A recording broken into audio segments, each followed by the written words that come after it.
Hello, everybody, and welcome to Empires of Arcadia. How are you guys doing tonight? Stressed. I hear that's going around right now. It's as infectious as COVID. Pretty much. Mm-hmm. Anyway. Maybe we should just skip all of that shit and hop into game. Looking forward to playing some Dungeons and Dragons with my best mates. Yeah, it's going to be a lot better than whatever is going on right now. Holy shit. All right. Crazy. So, where last we left the party, you had visited Yaka, and they had recently been attacked by a whole bunch of orcs in a way that they had never been attacked before.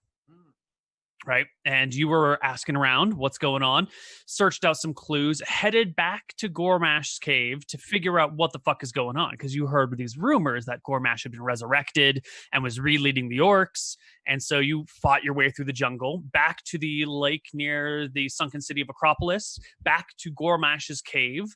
And I think where we left off, you guys were outside the cave. Yeah? Mm-hmm. Sounds about right. Yeah, we'd made our way back to the cave, I think, yeah. Did we get that far? Yep. I think we ended at the cave.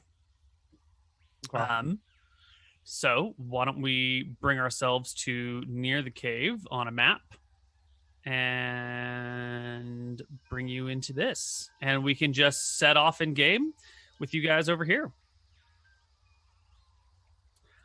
So you're at the cave. You know this right over here is the entrance because some of you have been here before. Two of you have been here before. I don't remember. No, Corin was here before because I remember shooting arrows. Yeah. Okay. So I'll start off by walking in front of the group a little bit and say, hey, the last time we were here, there were a bunch of traps around. One sec. Any of you keep an eye out, I say as I look at the ground in front of me for traps. I have to use What is it? captures. I just have to move some scenes around real quick. What does it look like, Koibu? Like, does it look inhabited? There. Does it look like it's there's a lot going on? Like, what's up? The front of the cave is not guarded, but that might have mean they saw you coming and retreated in, or the guard is posted on the inside of the cave, right? The outside of the cave does look like there's activity. You can see muddied footprints in the ground from probably this morning or last evening between the rain and where you are right now. It actually is starting to come down just gently right now. So the footprints will soon be washed away, but they're fresh enough that someone has definitely been here in the last 12 hours. And where was that? I have a black screen. You have a black screen? Oh. Okay, that fixed it. Sweet. With a 21, because you can take your time here. You're not in a rush to search anything. You will definitely notice this little trap right here. It's another one of them lovely little pitfalls that you guys ran into before, or someone burst out of last time. It is presently covered, so you can't see if there's anything in it or anyone in it, but you definitely notice that trap right there. Yeah, I point out to the group and I said, and I'm pretty sure if my memory is right there, I think there was one up on this ramp. They might have moved it, something else, but I guess the first thing to do is to walk on in. Any specific plan we want to take here? Fuck. The new Zoom update's super fucked. I'm actually doing monitor capture right now, so everything's gonna be slightly scuffed positioning wise. Hold on. Well, we know that people are coming in and out of here. You said we saw tracks that were 12 hours old, right? Yeah. At most 12 hours old, right? Yeah. Yep. And is this like a line, like a fuck ton of boots dragging, or is it just like a No. It's just sort of like a muddled area where people have been walking. You know, they cross in different directions, going back and forth. It's probably like a few of the same people walking through the same area over and over again. So it's hard to get a good number, but it's not like a whole trudge in one direction or a whole trudge back in the other direction. It's sort of the movement that you might expect from the same number or less orcs that you saw here before, same number or fewer. That's actually a good point. Are there footprints all around here, or is there like a place that's conspicuously empty? No, they definitely run all the way up. Okay. I'm pretty silent. I tell the group I will scout ahead. How about that? Just see if there's anyone right there. Aye. Stay silent. I'm gonna quietly, with the boots of that I'm wearing of no sound, move up all the way over here. Boots of no sound. That's right. I'm wearing shoes that don't make noise. Okay. Wasn't there another name for these things, or did we not get a name for them? Because you had the cat staff that didn't make noise. What were the boots called? Oh, that's right. Just It's curiosity. cat staff. My bad. It's not a boot. That's what I thought. Yes. Okay. So give me a stealth check then. Okay. Ooh, very good. And that doesn't account for anything that might be a bonus for this staff yet. Didn't get it in. Right. Okay. Huh. I stand here and then I wave him over. All right, we move over. Mm-hmm. He doesn't see anything abnormal or nothing.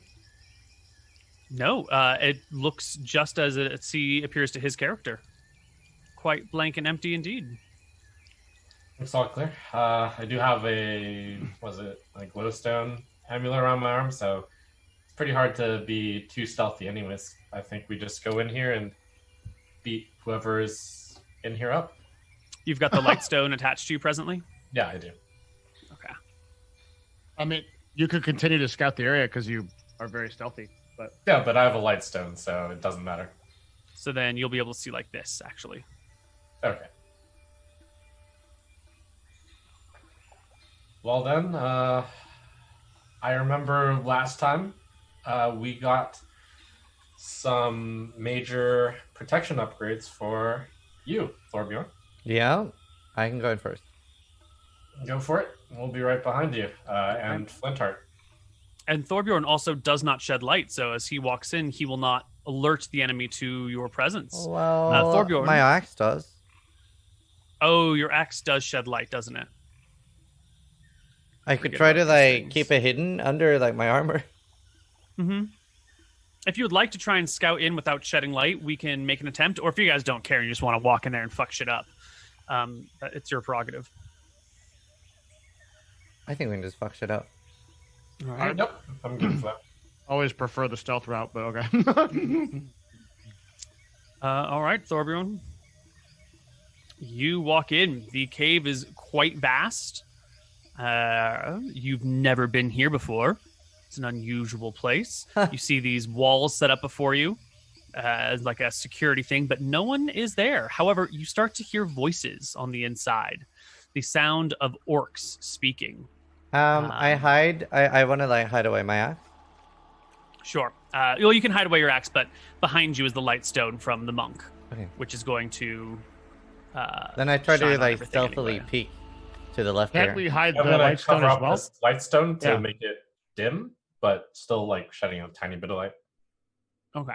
So you guys can dim your stones, and from inside you can hear the sound of a orcish voice speaking in like a loud, commanding sort of presence, as if he's giving instructions or marshaling soldiers or telling a story or something.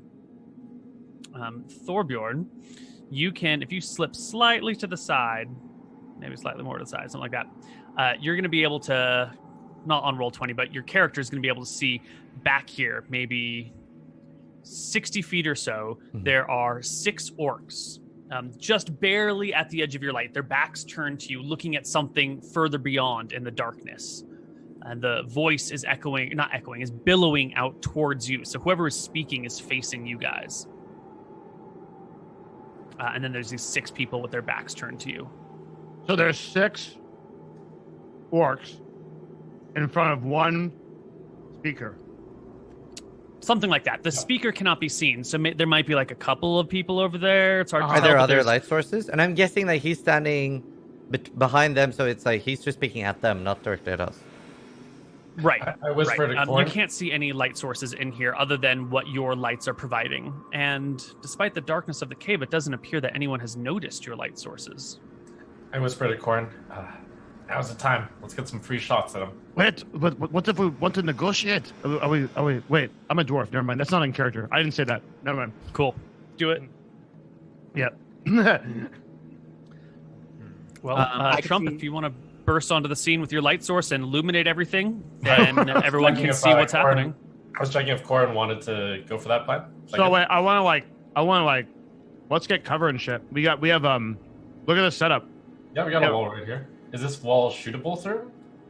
Yeah, I'd give you a penalty to shoot through it. I'd give you like disadvantage shooting through the little spiked wall, but you could do it. Never mind. I thought it might be set for archery, but no. No.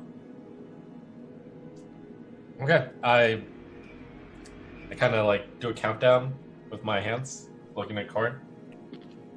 Oh, we all get a surprise? Wait. I don't actually see these guys. Am I supposed to see them?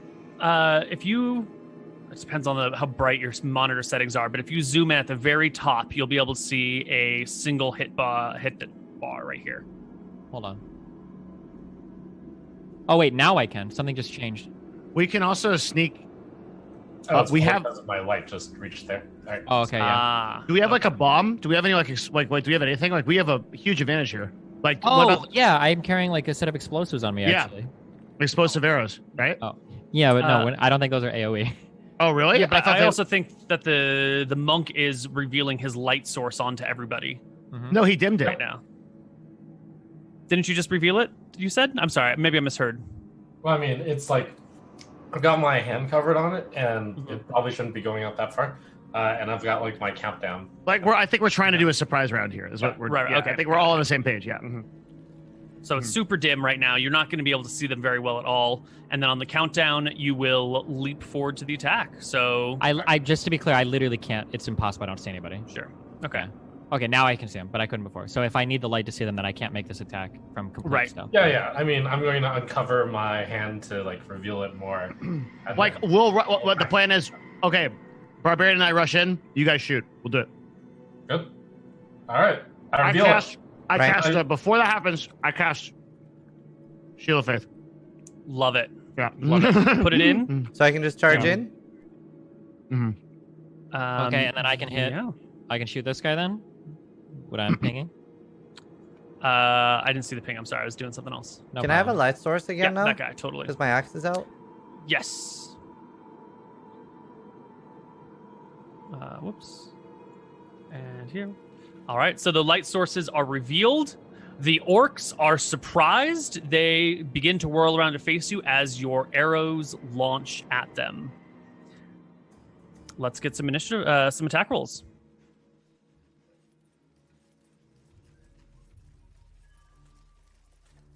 I'm gonna fire. I don't think I can close the distance, so I guess I'll just join in the crossbows. Mm-hmm. Yeah, I cannot close the distance. You have to toss me. Cord will strike one for 14. Easy shot. Zai, your 14 and your 17 will both hit. These people have their backs to you, so their shields do not come into play. God. Oh, nice. I shoot myself in the head. It is unfortunate, yes.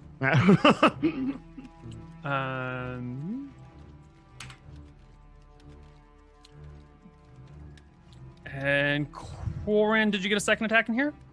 Do I get two? Oh, okay. I didn't know if it was a full. Yeah. This is a full round here. And a 19 or 20 will easily hit someone for 7. Are you able to use your blink spear, Devin? I'm sorry? Are you able to use your blink spear? If I had thought of it, but I already took my action. That would have been fucking poggers. I'm sorry. Mm-hmm. Alright. All right. Let's roll for initiative. Maybe we The get another orcs chance. Get the arrows in their backs. They shriek and scream and begin to whirl around to face you. Anybody on the party, please roll initiative. We'll just take the first roll that comes in. I'll do it. Let's go, boys. Nice. All right, Thorbjørn. Yeah, the party goes first as the orcs are slow to see what's happening. Go for So, it. a full throw of a blink spear is a full action, yeah? Yep. How far can I throw it? It's a great question. I have, keeping in mind, I have range- 18 strength. Yeah. Right. Is anyone going to come in melee with me, or am I solo up here? Bro, I'm going in. Awesome. but I'm trying to figure out. Like, I'm gonna go 60 feet. Nice. Okay. So, I'm gonna put this thing down right smack in front of Goremarsh. Nice. Okay. So you want to hurl it over the orcs and right to Goremash's feet. So I want you to make me an attack roll to like not hit the orcs because there's like people in your way, right? So like roll me a 12 attack roll with your spear. Otherwise you'll like 12? probably land in front of the orcs. Yeah, a 12 or better on a roll to hit with your spear. Otherwise it'll like it'll hit a shield of an orc and you'll be slightly closer. What is the spears? I don't have the spear's attack in my... Oh, just make an attack roll with any other weapon. You're proficient with a spear, so Okay. like use a light what is your make a normal attack roll? Yeah, so I need to beat a 12 or better?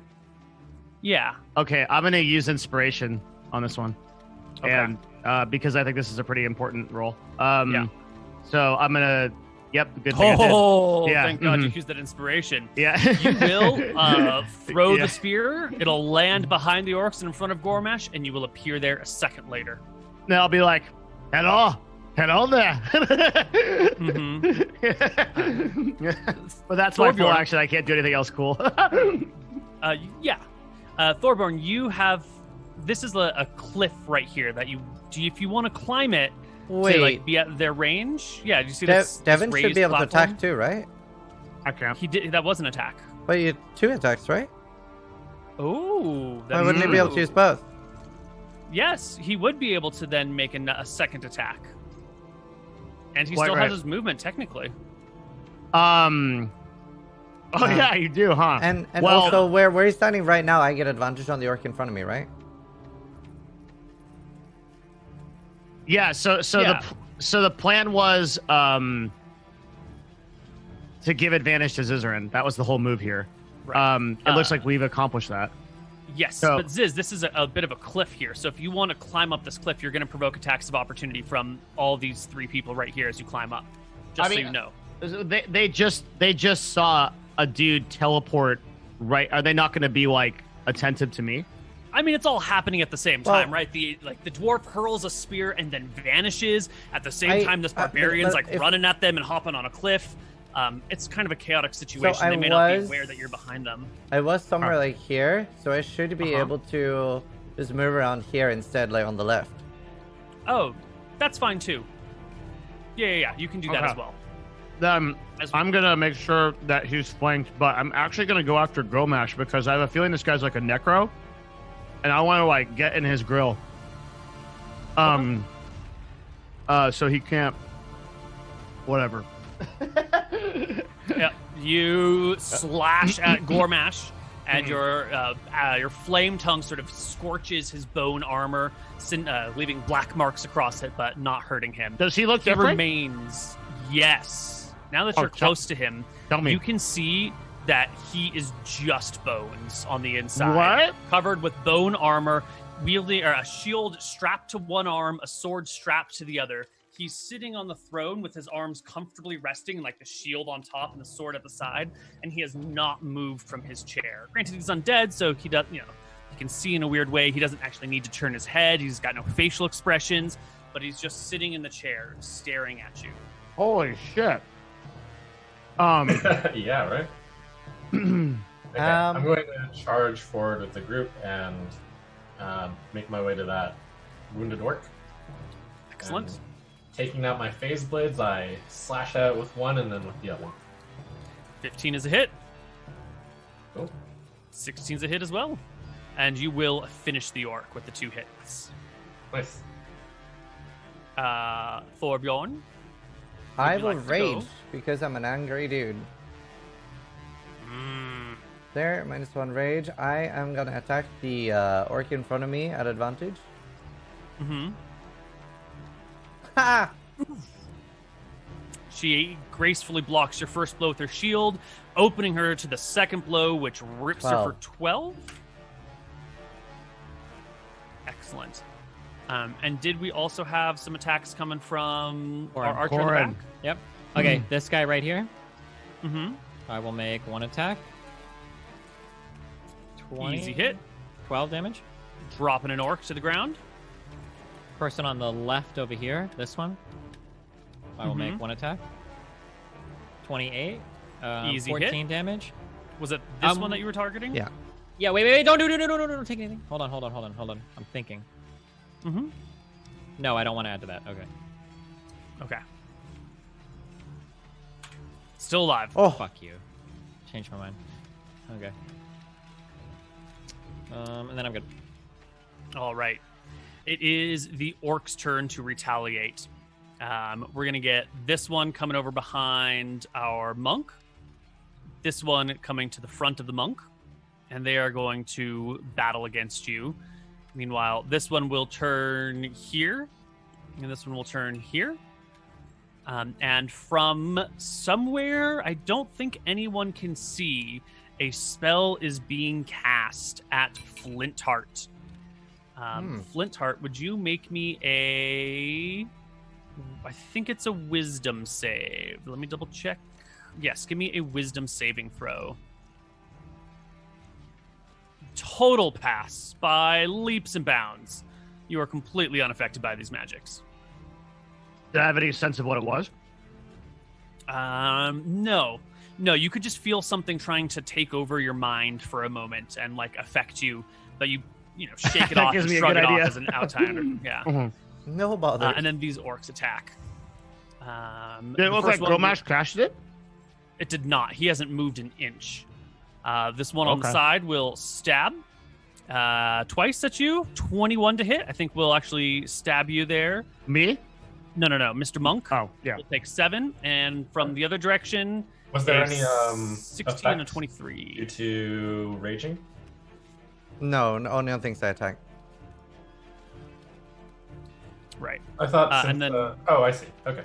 Got he it. has to do damage, attack it, or do damage to Attack. it before. Okay. Yeah, so the one to So my you'll right take- will have a penalty if they attack someone else. I see. Right. Okay, I take some. You'll take 7 and 8, reduced by your phase blade damage. Each of those. Oh, that's right. So 4 and 5. Got it. Excellent. And over here, we'll get 2 attacking Devin. Just this one has advantage on the first 2 attacks. A 15 and a 23 will just barely stab you for 7 points of damage. This bottom one does not have advantage. And will stab 20 is a miss, and 27 is a miss. And the one with 1 HP will attempt to shove Thorbjørn to the ground with its shield. Give me a 23 or greater on a athletics check. Oh, sorry. Ooh, you will get shoved to the ground, and then she will Wait. stab But you I get at a bonus, advantage. don't I? Or is that only to strength saves? I think that bonus is from being close to... Flintheart? Oh, yeah, it's only on saving throws, right? Yeah. The Paladin right. Aura? It's only on saving throws, yes. Yeah, Oh, this is an athletics check. So you will be knocked prone, and then she will stand on top of you with 1 foot and try and drive a spear into your throat at advantage. The 21 to hit, stabbing you for 5. Alright. And you are prone. So I take 2 damage. Yes, you take 2. And at the very end of the round, Goremarsh will stand up, Oh, baby. take a step towards you, and slash at you. With a 19 to hit is no good. It is, oh, wait, hold on. You got Shield of Faith. What does Shield of Faith give you for AC? 23, but Oh, okay, yeah, they all hit then. Still, what? the one person that hit you for 7 rolled a 23. So, Yeah, I know. Okay, I just wanted to double check. Yeah. And that is the end of the orc's turn. Oh, Player that's all he characters. did? Yes. Where is this caster? You didn't see it. You've been engaged in battle. The caster's probably in one of these tents here, Interesting. and you just don't have vision on him. We need to figure that out. Okay. Are these tents closed? Can I not see into this one from here? You could see into that one, but if you're casting from a tent, you're probably like hiding around a corner, like just barely trying to peer out. Okay. If you would like to, take a turn to try and spot all the tents, you can use it as an action. It's our turn, right? Mm-hmm. Okay, I want to last hit this one to my right. Sure. So I take it you stand up, which takes half your movement. Yes. Okay. He's dead. 22. Yep. Rips open the orc. I move behind here and attack Goremarsh at advantage. Good. Yeah, let's get you just at that point. There we go. Critical hit for 30 points of damage. Right. 32. I'm sorry, 32 points of damage. And then he has the Spirit of the Ancestors on him. Yes. He is going to need to make a Constitution saving throw. Wait, what?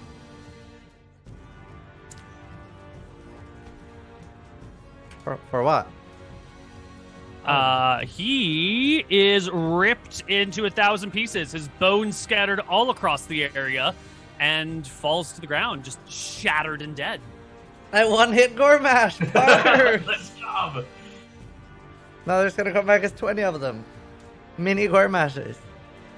Right. Yeah, that might not be good. Okay, so that probably means that the necromancer was just using him as a puppet. Yeah. Okay. Let me do some quick distancing here. Remaining player actions. Yeah, I'm working on it. I need to figure it out. Okay. I'll just attack the one in front of me twice. Love it. Hit. Oh. 16. For 16 damage. Oh, Almost and I killed. forgot I get to do an unarmed strike with it too. So 9. Another 9. Bringing it down. But not quite. Archer in the back. I will be doing one shot at this guy. Mm-hmm. 20, Easy. 11, Dead orc. and then one more shot at this guy. Mm-hmm. 21, 13. Almost dead orc. I think Thorbjørn still has a second attack. No, No. he used one to kill the orc, one to kill Oh, Goremarsh. right. Yeah. Thank you. Okay, something I don't understand about actions and attacks in 5e. Mhm. If my intent is to cast Conquering Presence, which is a paladin channel divinity, can I then attack as well? Because it counts as one action. Do I have 2 actions, or do I have an attack action and a full action? How does that function in this system? Let me take a look at the Oath of Conquest. and Oath of read Conquest this. takes 1 action. The basic action economy of the game is you get a movement and you get 1 action. Actions could be attack, could be doing something else. Yeah. So, what is it? Your Conquering Presence or Aura of Conquest that you're using right now? I'm sorry. Conquering is the thing? Presence. Okay. As an action, you force each creature you can see within 30 feet of you to make a Wisdom saving throw. On a failed save, the creature becomes frightened of you. The frightened creature can be... Okay, so this would be your full action. When you take the attack action, you can do 2 attacks. But this is not an attack. Well, I don't This have is 2 actions. Right. You get 1 Okay. action, but you get double attacks with it. Is there a way, second question is there a way for me to perceive, since the problem with Conquering Presence is it can only act on people that I can see. My objective is to get sight of this necromancer so I can Conquering Presence him and the rest of the orcs from where I'm at. But can I not do that without a full action? Let's see. The caster is intentionally hiding from you and has made a stealth check to stay hidden. Okay. So if you want to spot them, you will need to make an opposed perception check, which would take an action in the middle of combat. All right. It's more efficient for me then to turn around and attack the injured guy twice, which is what I'll do. Okay. So I will select here. Probably a hit. Yeah. Easy hit. Yes. 14. Actually, your first attack will outright kill the orc, and you can use your second one on the guy on the side Thanks, man. for 18, bringing it to well less than half. And I think that's everybody in the party. The orcs will take a turn. There are 2 surviving ones here. They realize they are outgunned and outmatched. This one will take a withdraw action or a disengage, whatever you call it, and back up to this tent. So will this one, backing up to this tent. And then they will just face outward at you guys. The other action from our secret caster It does nothing.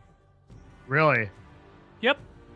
Does nothing. So it is the party's turn again, as the orcs have very clearly been defeated quickly. Just a few survivors backing up into a cave, yeah? Never mind. Into a I want tent.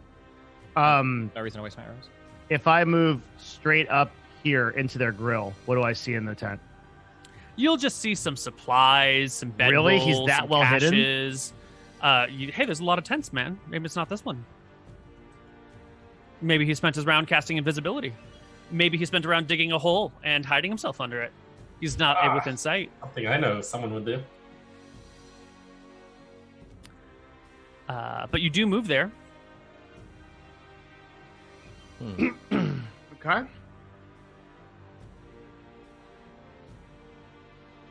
Any other actions from our players? Yeah. I mean, what is it? I mean, they're still fighting, right? We're still fighting. Yeah, They moved back I to would guard- like to have they- use my 30 feet of movement.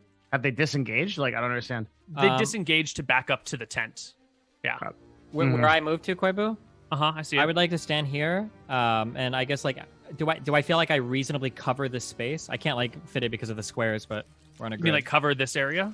No. Like, I want to make sure that somebody invisible couldn't walk past me. They were trying. Oh, I to. see what you're saying. Yeah. You can stand right in between this. Yeah. And if you Yeah. want to like really cover, you can stand with your arms out so you can feel anything coming past you. Yeah, sure, yeah.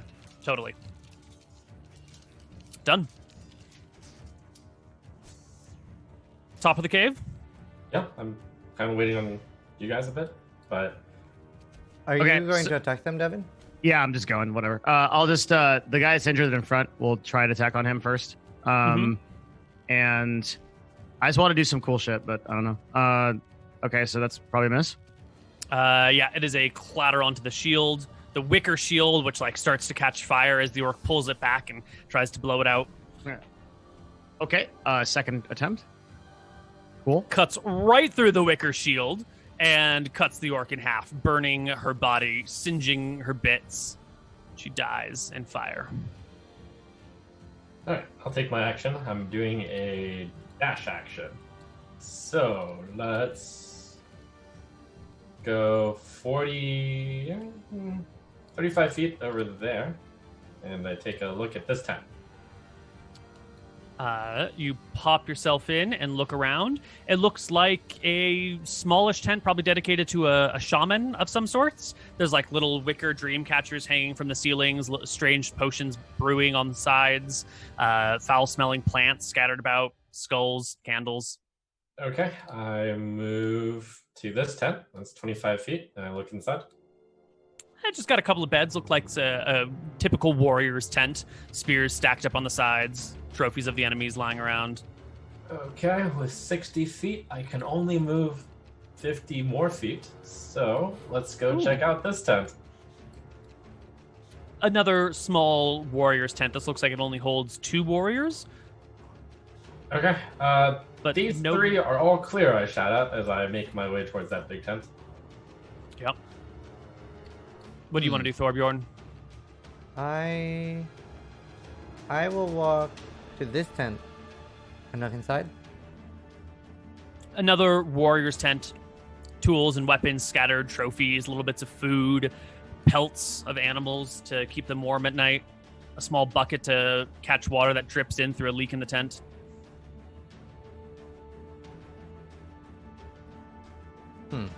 I throw a javelin at the orc next to Devin. Okay. Give me a roll to hit. 13 will catch in her shield. And I believe it is the orc's turn. Devin, there's one orc with you. She gets the impression you're not going to let her live and will try to fight for her life, attempting to shove you to the ground. Make me an opposed athletics check and meet or beat to 17.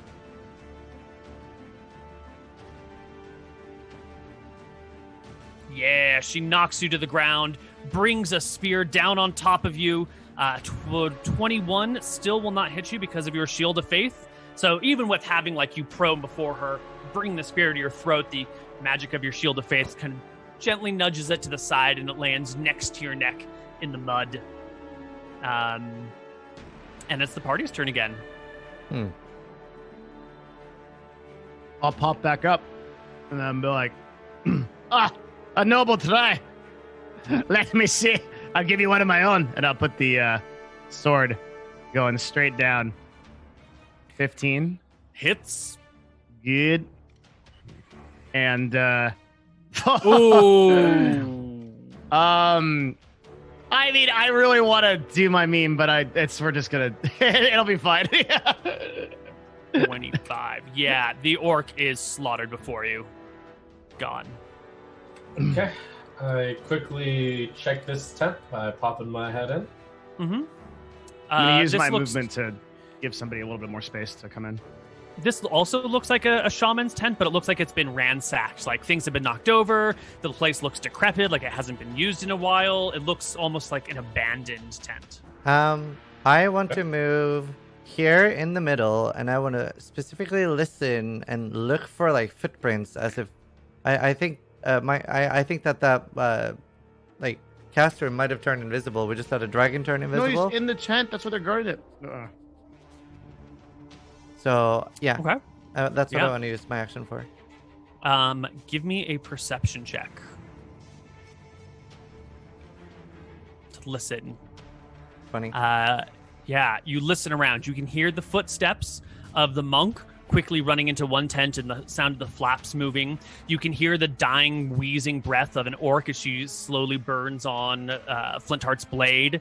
You can hear the dwarf clamping in his armor as I believe he's taking a look in this tent just to see what's up. Not to tell you what you're doing, but just guessing.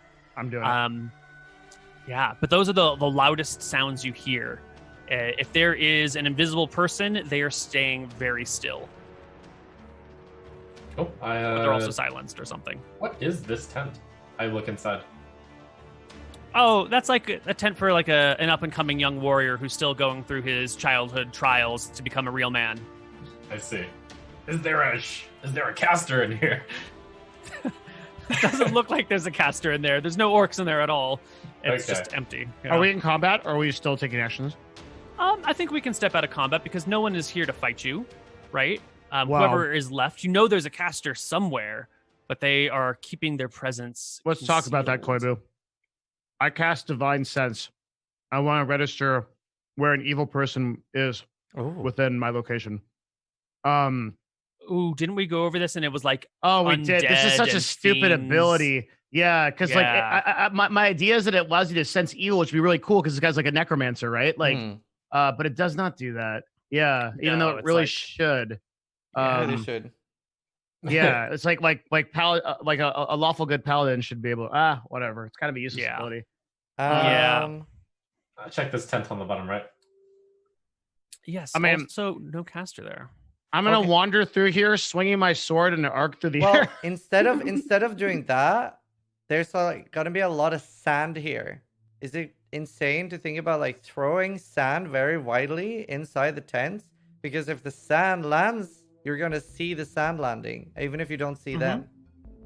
Yeah, you can get handfuls of dirt and just kind of fling it around. And if there's an invisible person there, you got a chance to see it. If you had like a big sack of flour or something, it would be a guaranteed chance. But if you're just throwing like a handful, There is. I go over here, and there should be loads of flour here in the supply area. you're right. Loot so smart. stolen from the halflings. Yes, you can find bags of flour, sugar, grain, all these like loose, light materials that could very easily catch up onto something. Where would you like to scout? I mean, clearly you want to do the whole thing, but you're not going to have enough flour to cover the entire. I want to do map. inside the tents first, because we didn't see him to begin with. He probably wasn't invisible, and outside, he most likely hasn't moved, so he's most likely hiding inside a tent. So I'm going to go inside the tents and like swing, starting with the one Devin's inside first, and then going to the shaman one second. Yeah, I haven't checked these two tents yet, so I checked these two. The small tents are right. You check them; they're also empty. Okay. Okay. So you go around taking bags of flour, sugar, grain, whatever you can find, and tossing them in the tents, covering everything with a fine layer. This would easily reveal anyone standing around, or at the very least, if they walked, you would see fresh footprints through the light material on the ground. Yet none of these tents contain a caster. Whoever it is must have moved out of a tent if they were in one to begin with, and is hiding somewhere in the cave, with Corn on the entrance, you're pretty confident that they haven't moved past him. Oi, stay and guard the entrance while we find this man. Yeah, I'm over here. I think we just slowly start putting flour down everywhere. Like you said, like if he does move through it, we're gonna see his footprints. Yeah. Why don't you all give me perception checks? Also, there should be invisibility spells not gonna last forever as well. Yeah, I don't know how long it usually lasts, but I start walking alongside all the edges of the cave. I go pretty fast, so I should be able to cover like all the squares pretty soon. And make sure to especially check like these hiding Well, let's stop spots. right there, because that's where he is. He's not even invisible. He just crawled out through the back of that tent in the middle of the battle and hiding in the corner. I found him! The caster curls up into a little ball and pleads at you in common. No! Mercy! Mercy! Mercy for Hamster! For Hamster? Ask him what he's doing here. Yeah, what are coming you over. doing here, Hamster? You've caused a lot of trouble for our people. Mercy! I was just doing what the Great One told me. Oh. Uh-oh. Who is the Great One? Goremarsh. Goremarsh the Great. Ah. Goremarsh died in a single blow. Why was he... What is this so-called Great One? How is he so great? Wait. If the barbarian over there fucked him up with a single shot. Helmet, domination, crown. Make sure he's not What? lying before asking more questions. Yeah, who's Oh, still yeah. holding on to that crown of domination? A crown of truthfulness or Or, something? I'm sorry, yeah, crown of truthfulness. We had Oh like yeah, hold on. We have a hat for you to wear. All right, let's get the hat. Yeah. Crown of lordliness? I think it's us crown that of have to wear lordliness, it. maybe. yeah. Wait, I'll be right back. 1 second. Sorry. Someone can retrieve the crown and wear it Yeah. while questions continue. And it's very clearly that he's lying, that he's following Goremarsh the Great One. That's a bunch of bullshit. Oh, really? 100% bullshit. Did you summon Goremarsh? Like, did you resurrect him? No, I'm a lowly servant. I know nothing, which is also bullshit. Total lie. Do you Where serve did you come anyone? from? What? Do you I said- serve anyone? I serve Goremarsh. Another lie. Where You did you were come here. from? How did you learn these dark magics? Ain't no one on the island be able to raise the dead. How do you do it? I didn't. Another lie. Okay. I tell him, we can tell when you lie. We have a magical item that can discern your lies. I will start pulling off one by one finger for every more lie. We obviously know now that you don't serve Goremarsh.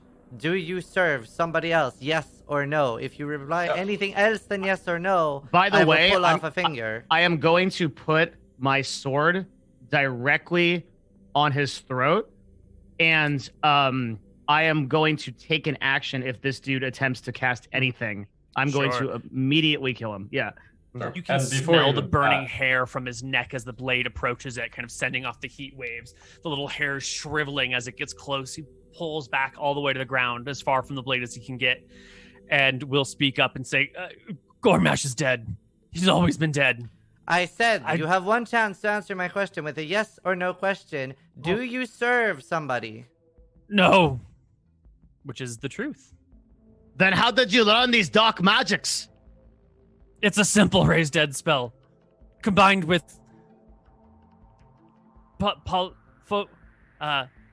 prestidigitation That makes more sense. Okay. to delude the other ones into thinking Goremarsh was alive again. Okay, I can tell you're telling the truth now. What was your goal here? What were you doing? I was going to use Goremarsh to bring the Orcs together again one more time and take our true place as leaders of the island. Is there anybody else working with you? Only my underlings. Is this true? They're not doing so well back there. Are they all dead? Oh, yes. Wait. What's what he said true? Yeah. There's no reason for us not to kill him. We kill him, it's done. Like, he doesn't have any friends. There was no... Like, yeah, I kill him. Wait. Wait, hold on. Shut up for a second. Let's figure it out. How I kill powerful of a wizard are you?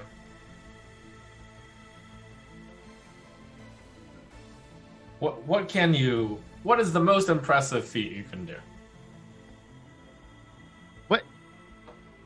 Great question. I mean, also, while that's going, I'm going to say off to the side. Keep in mind, we could have this one work for us. Animate dead. It's my most powerful ability.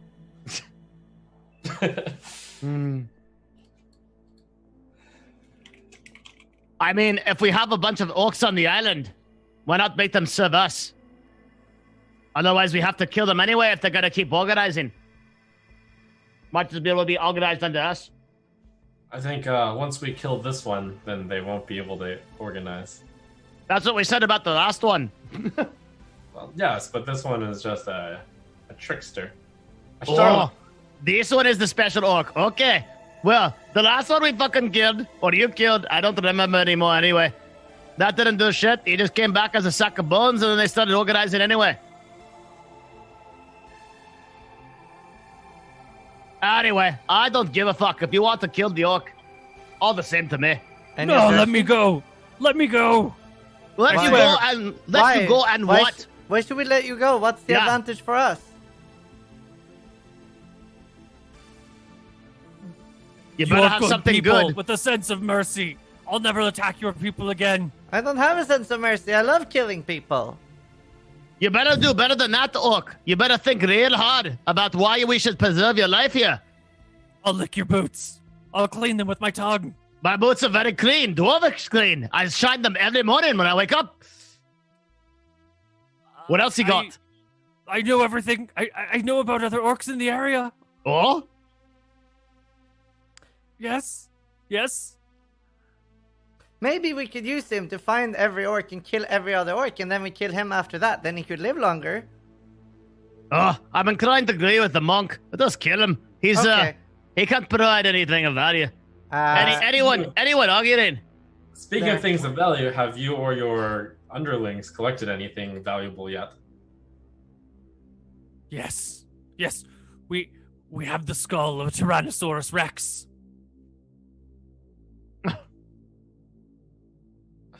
Okay, this guy's useless. Let's. No.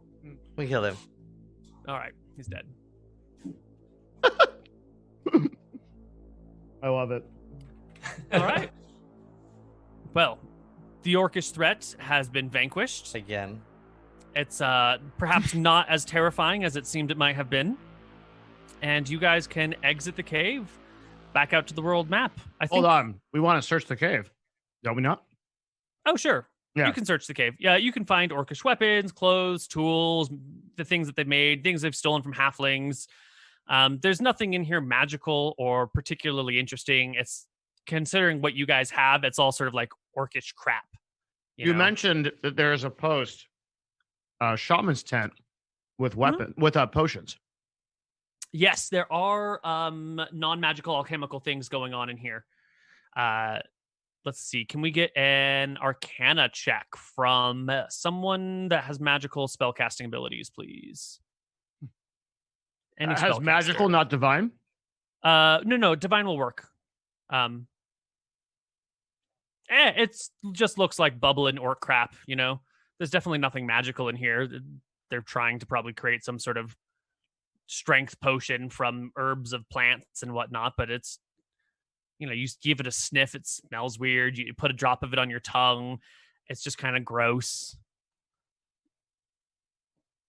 Whoever this is a dabbler in alchemy, and meh. Well, it looks like what an interesting orc. He was not powerful by himself, but through parlor tricks, he was able to become quite a threat. He was very, very smart. You know, in another timeline, we could have hired that one. Unite all the orcs, but then I suppose we never know when he's going to turn against us. Yeah, all orcs are evil, after all. Well, since we're right next to Acropolis, and do you want to take a dip in the water and search it? Well, we can breathe underwater. Yeah, you can go to the edge of the lake and pop on in. I think it took us your last bit of movement to get here, so that's probably a tomorrow morning task, but that's not an issue for us. I think we've already done encounters. Let's just double check. Yeah. So the next morning, whoever's got the amulet of water breathing can pop on in. Who wants to go explore it? If I remember correctly, I think we have 2 of them. Yeah, we do. Great. It might be smart to stop by Riki at some point and get the other 2, because then we could actually do a lot of these underwater adventures that are on the island. They're all pretty cool. Well, I mean, by all of them, you mean Acropolis, right? Deep spawn. Oh, Portheus. Hammer. Mm-hmm. Yeah.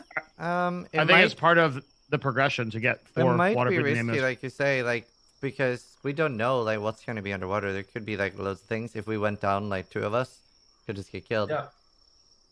I think we don't really want to do too serious a thing other than just popping our heads underwater and looking. Okay. Well, you can come on over to the lake, put your head in, look around, and the lake appears to be pretty freaking deep. Sorry, did you say this was a tomorrow morning kind of thing? Like, do we get a short rest? Yes, you get a short rest. Yeah, I assume we did. Yeah.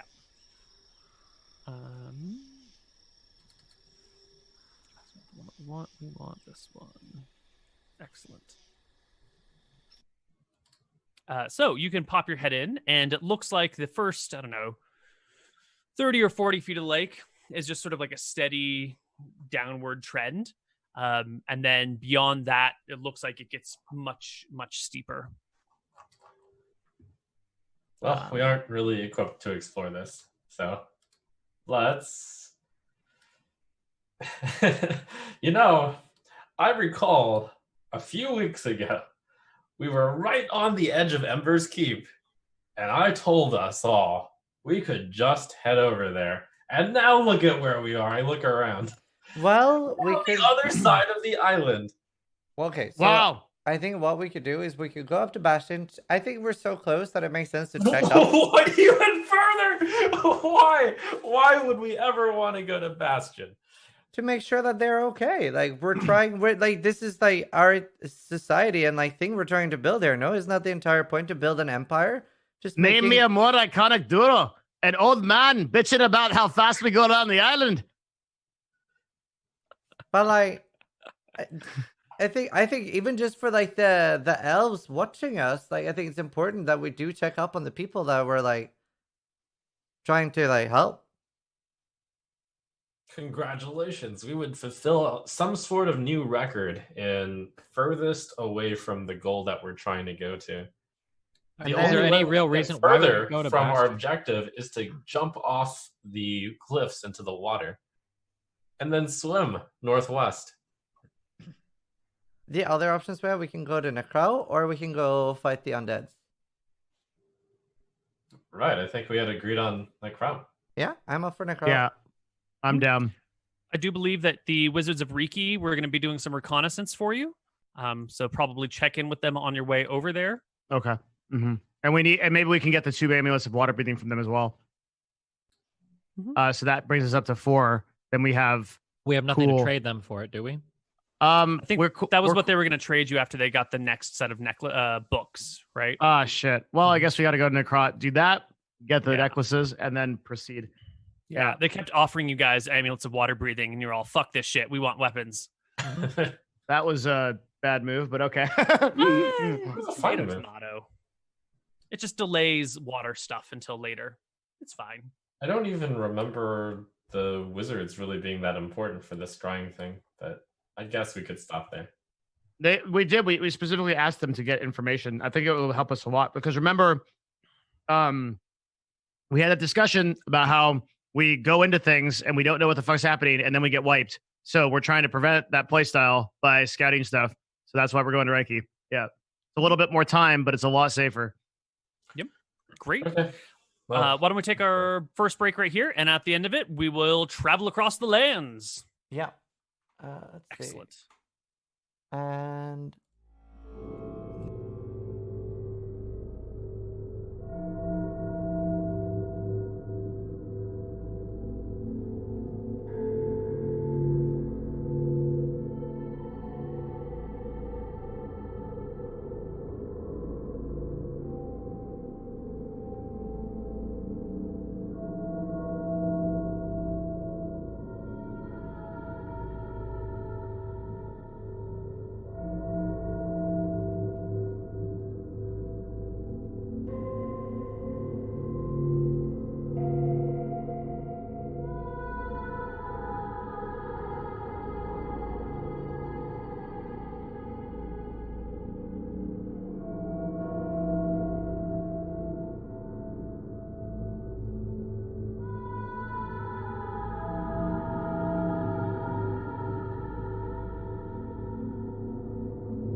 Welcome back to Empires of Arcadia, everybody. Our players are ready to travel. Yes, in Ready? fact, I have a 5-head plan. So you can go 3 forest tiles each day. Is that right? Or can we go 4? 3 with fast movement. Okay, 3.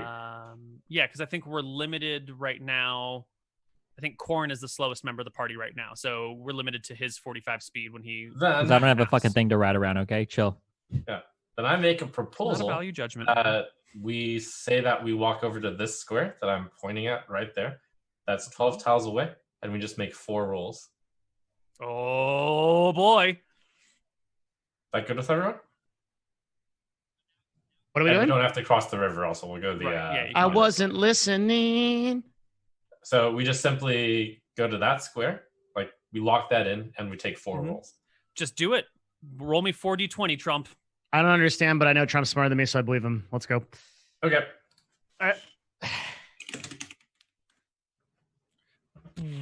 Okay, so we're gonna. What was it? This square right here, and there will be 1 encounter during this time. Let's see if it's even worth rolling into, because some of these encounters are so trash, it's not even worth our time to play them out. It's actually cool that we're there. Sounds like a lot of experience on the table, Koibu. Can we do we play them out in the theater of the mind because we would just win and then like we get EXP for it? Well, I guess it wouldn't make sense because we're not. The whole idea of experience is that you learn something. But So also, like, na- the experience from these trash encounters is effectively worthless for you. It'd be like That's what I 500 mean. experience. You know? We need to Just go split pick up my between 4 armor people. as well. Well, it hasn't been. It hasn't been 2 Yes. weeks. It's true. We're killing time, and we'll round our way back. It hasn't been 2 weeks. By the time we get there, it has been. Really? 25. I mean, after we go to the wizards and then we stop by the dwarves, that'll be 2 weeks. Yeah, and then we can speedrun and go to Necro. After Necro, we can go fight the dungeon, and then maybe we'll be strong enough for the deep spawn after that. I'm pretty sure you guys can kill 10 giant mosquitoes without having to even wake up. So we'll just skip that encounter.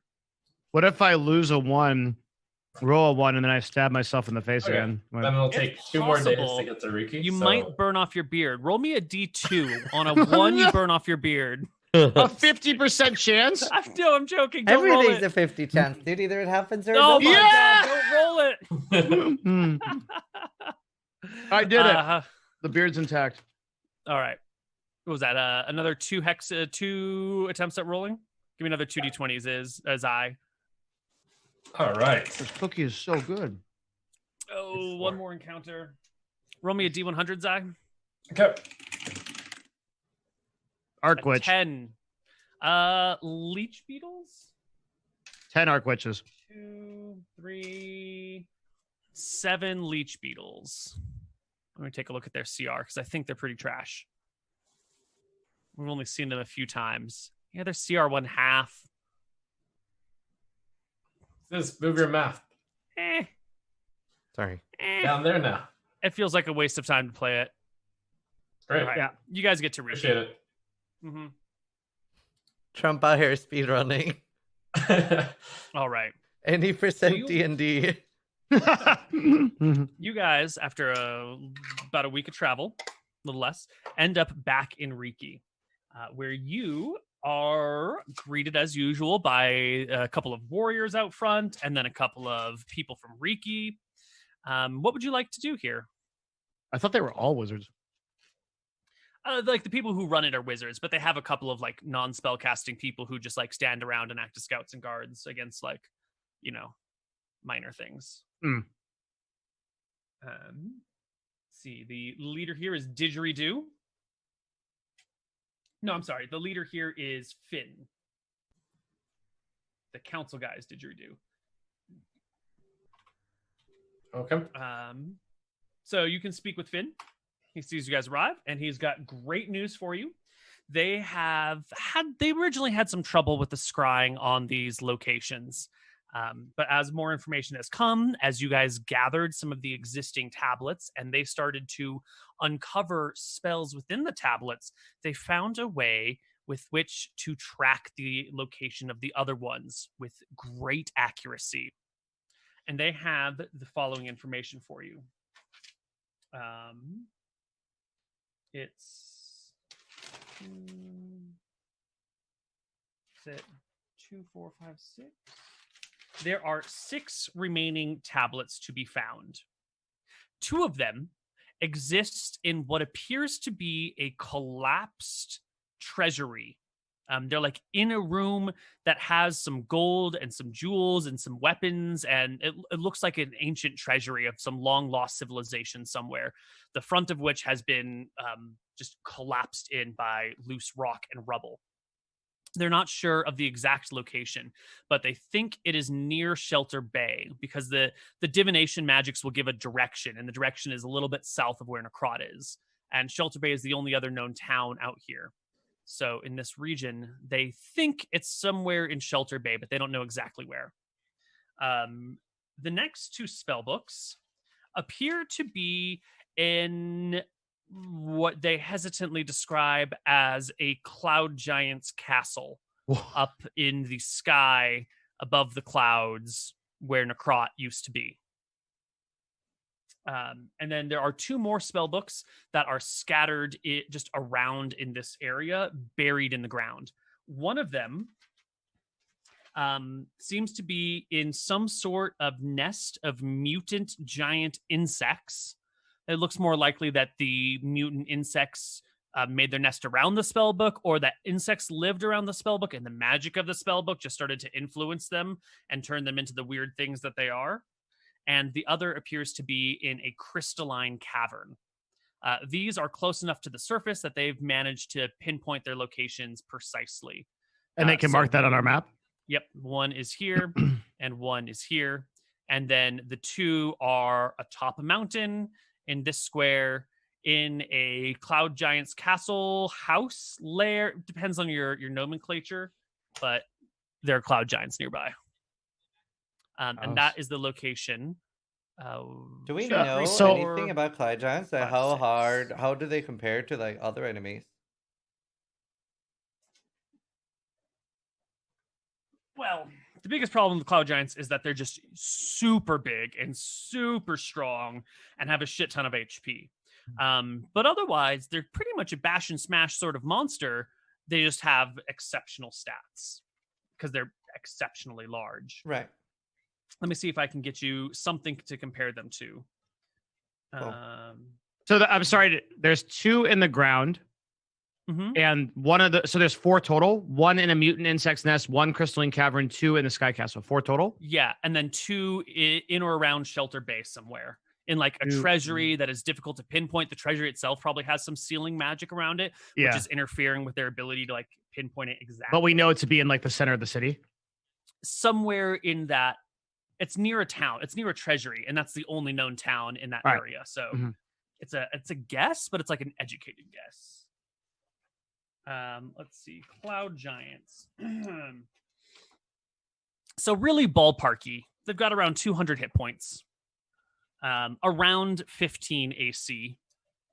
Roughly plus 12 to hit. And roughly like 21 damage on a hit. 2 attacks per round. Ballpark. Those are the like general stats out of the Monstrous Manual, and as you know, I will modify them a little bit, but this will give you a ballpark idea of what you're facing.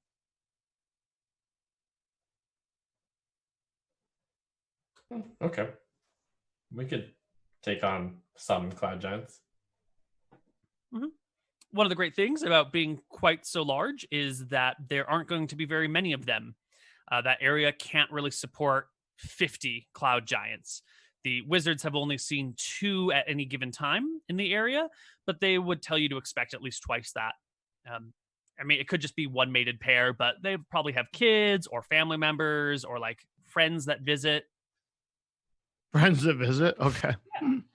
And they stand, like 19 feet tall or so, 20 feet tall.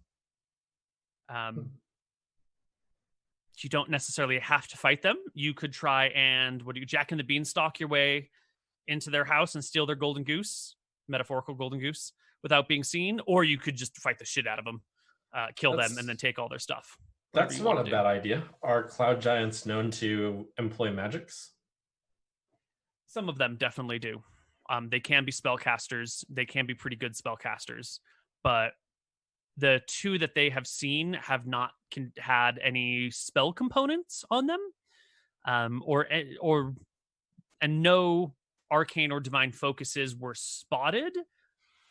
So they feel 85% certain that the two that they have seen are not spellcasters. I mean, I think it would be fun to do some Jack and the Beanstalk shit and just like actually get in there and steal it without biting it. Try stealth for once. They're giants. They don't look at the ground that often. Yep, that would be kind of good. Cool. I think if we had invisibility, we probably would get in there. Rip no Might be able to wizards. sneak in there as a fire monkey. Oh, yeah. Ooh. Big brain. Also, do we get any idea of like what the city around the crowd is like? The kind of enemies that inhabit it? I know that was one of our main questions. Mm-hmm. Totes. The mountains around Necrot contain mountain giants, which are smaller and less terrifying than cloud giants, but still pretty tough. There will be some of those giant gorillas that you fought in the past, but they usually live on like the lower reaches of the mountains. Did you fight a graboid? I think you guys fought a graboid. We fought one thing that- graboid. Yeah, and it has the things that come out and grab you. Yeah, they tend to nest in the mountains. That's like where they sleep and stay nice and peaceful from each other. There are rumors of jungle worms, but none have been seen in the Necrot area. They're expected to actually live in the Worm Range Mountains and the Korkakis Mountains instead, so there probably shouldn't be any jungle worms there. Probably. There's those man scorpions. You sort of fought one in the crypt and then knocked it down a hole and it never came back out. Mm-hmm. Those can be found in those mountains. The psychic monkeys love the mountains, and they're fairly numerous, like relative to the other things we're talking about. So there's definitely some over there. The OZs? The OZs, yep. This is like loosely related. Wait, speaking of monkeys, did our monkey amulet recharge? Did we do that? Did we figure that out? Yeah, we learned that you have to put it in a for campfire few for 1 hours. hour. Good. Mhm. Okay, gotcha. And blink tigers. They live like the gorillas on the lower reaches of the mountains. And some polycanthuses. They're dinosaur types, but like they're not that terrifying. They're the armored spike ball dudes. What about in the city itself? The actual like location of Necrot, was there any indication of undead or like any kind of weird spooky No, the dudes? city has been destroyed and like spread out. If each of these hexes is about 5 miles by 5 miles, like roughly 25 miles square, Yeah. the town has been like shattered over these 3 hexes, which is why some of these spell books are buried like miles and miles away from where the center of Necrot was. It was like a nuke. Yeah, like a whole mountain just burst up from underneath it, and so there's no like city. It's just like, here's a brick. This must have come somewhere from a town once upon a time. You know, it's total devastation. So let me clarify this cloud giant castle above Necrot. Is it flying? It sits on the clouds. Oh shit. I missed that. So Yeah. wait. What we gotta ask? Okay. Well, Wazak. It sounds like it might be your problem to help us get up there, because you ain't getting your book if we can't fly.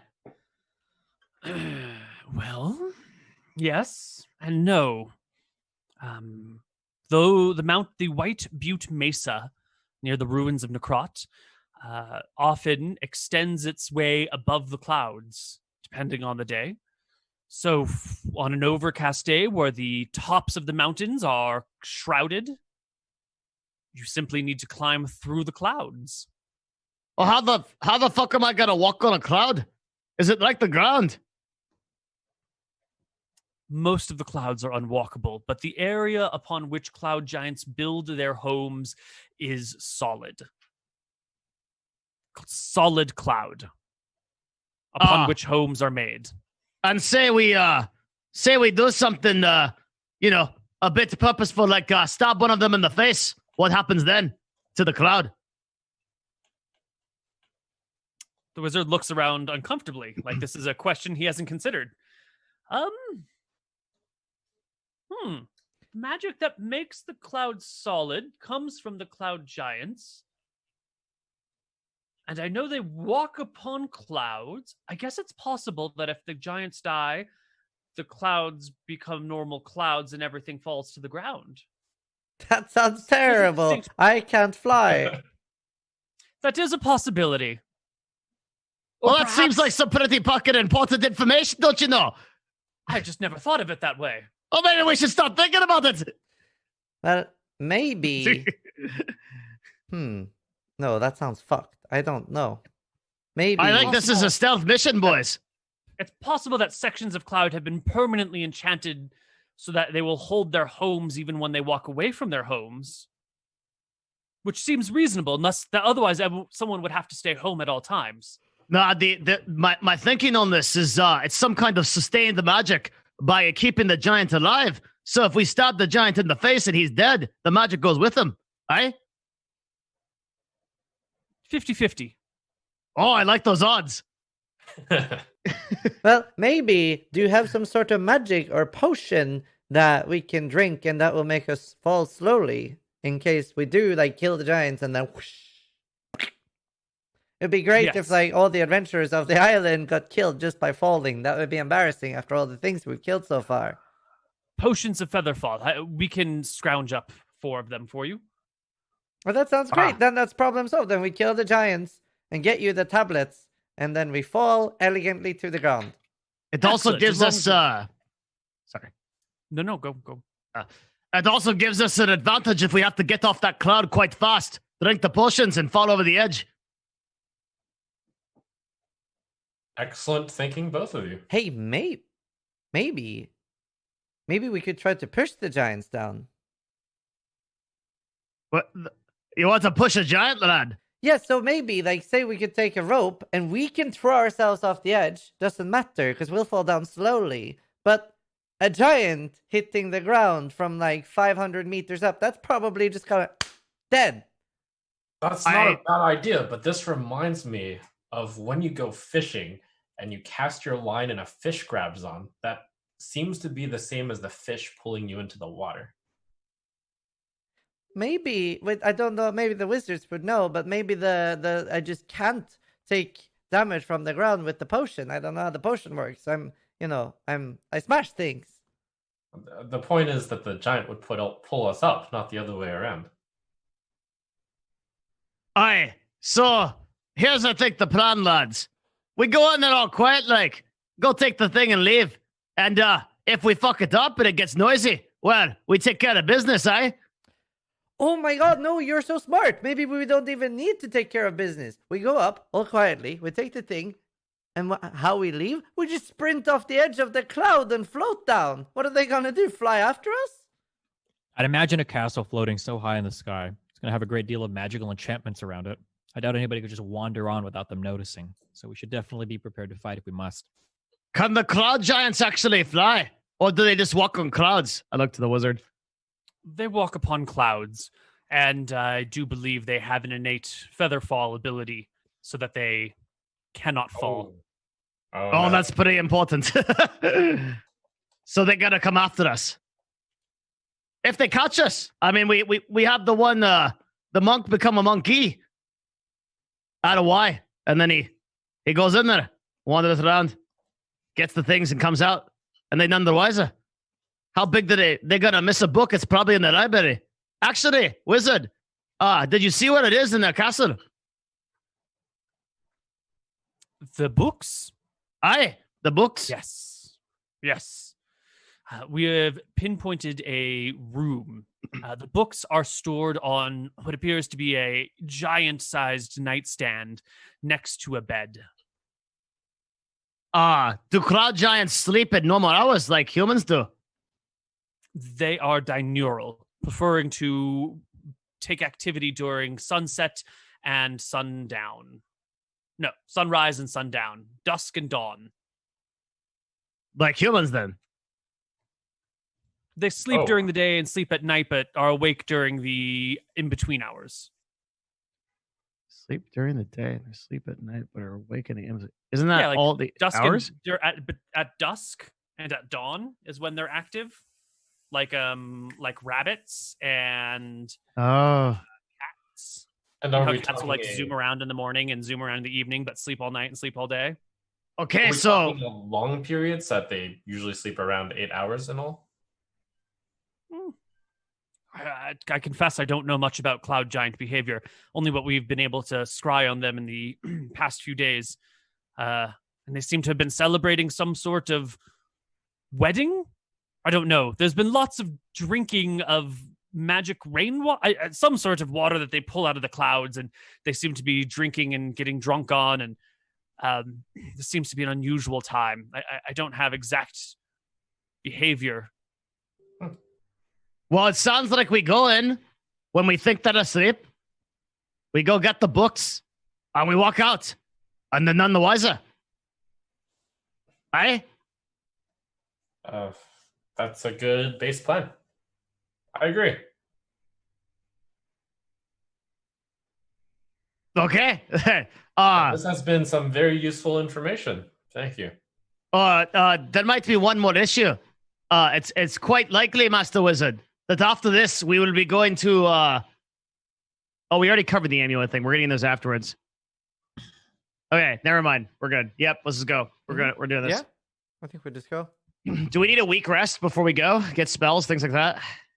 We could. I think what we do now is we go pick up the chainmail, just so we're like slightly tankier, because this is probably the hardest place we're gonna go to. And then if we week rest there, then the chainmail's can be done. Then we go. And because I'll have like 20 IC or something. Okay. Yeah, sounds good. Great. All right. We'll thank the wizards for our time and head to the Blue Steel City. Excellent. We'll stop by Yaka first. It's a 4-day travel. Okay, so 4 days to Yaka. What are we stopping by Yaka for? Tell them the orcs are done. And it's like 1 day off of our trip. Okay. Yeah, and then you dwarf tunnel it up here. No, actually, you don't need to go that far. You It's just this need to go red over one. here. Yeah. Yeah. Okay. So, Zai, give me that 4d20. Nice. I get all the credit for fast travel. All the credit for monsters along the way. Give me that d100 for encounter checks. Okay. 83. Who has the potions? That's One a great each. point. Okay. One each Actually, is the good. bag has Yeah. all 4. Bag of holding. Okay. Okay. I'll put it on the sheet. Please, someone do put it on there. A giant constrictor snake bothers you momentarily until you cut its head off very, very quickly. Okay. Yaka, I love it, dude. You arrive back in Yaka. The trumpets blare, the gates open. You can see fresh skulls mount upon the walls around the city, large wooden spikes sticking out, holding them. The guardians greet you at the gates and hail you as the first rangers. You come on in, see the savior statues, and you get yourself some inspiration across the board. Nice. You can make your way through the town until you find the council members atop the pyramid, the Great Pyramid of Yaka. And collectively, they all give you a deep and respectful bow as you enter, and then look upon you and wait for you to speak. We are reporting in that we have once again dealt with the orc threat to the northwest. Goremarsh's rise was but a charade. Greg, the captain of the Guardians, cocks his head to the side and says, "Shrad, they attacked us in great numbers." Yeah, some amateur orc wizard was reanimating a zombie to take the facade of Goremarsh. And through that, he rallied the orc camps. With him dead, I think the orcs will fall back to their mindless stupor. I actually have a great question. I'm very close to leveling up. And we just stop the orc thing, and then we killed some more things along the way. I think generally to get experience, we usually do a long rest, so we could do a long rest in Yaka, or we could go to that chainmail place. And Yeah, it doesn't matter where we do the long rest. I just want to see if I level up. I only need like 4,000. We did a lot of shit. Yeah, we We'll killed a definitely bunch long of rest stuff. before we go to Necron. We absolutely will. There's no reason not to. Mhm. Right? Yeah. Definitely. Is At it the least, you can take a long 34,000? rest in Embers Keep. Yep. Yeah, I only need 3.3k, which is not a lot. With your blessing, we have located the final objects that the Wizards of Riki are looking for.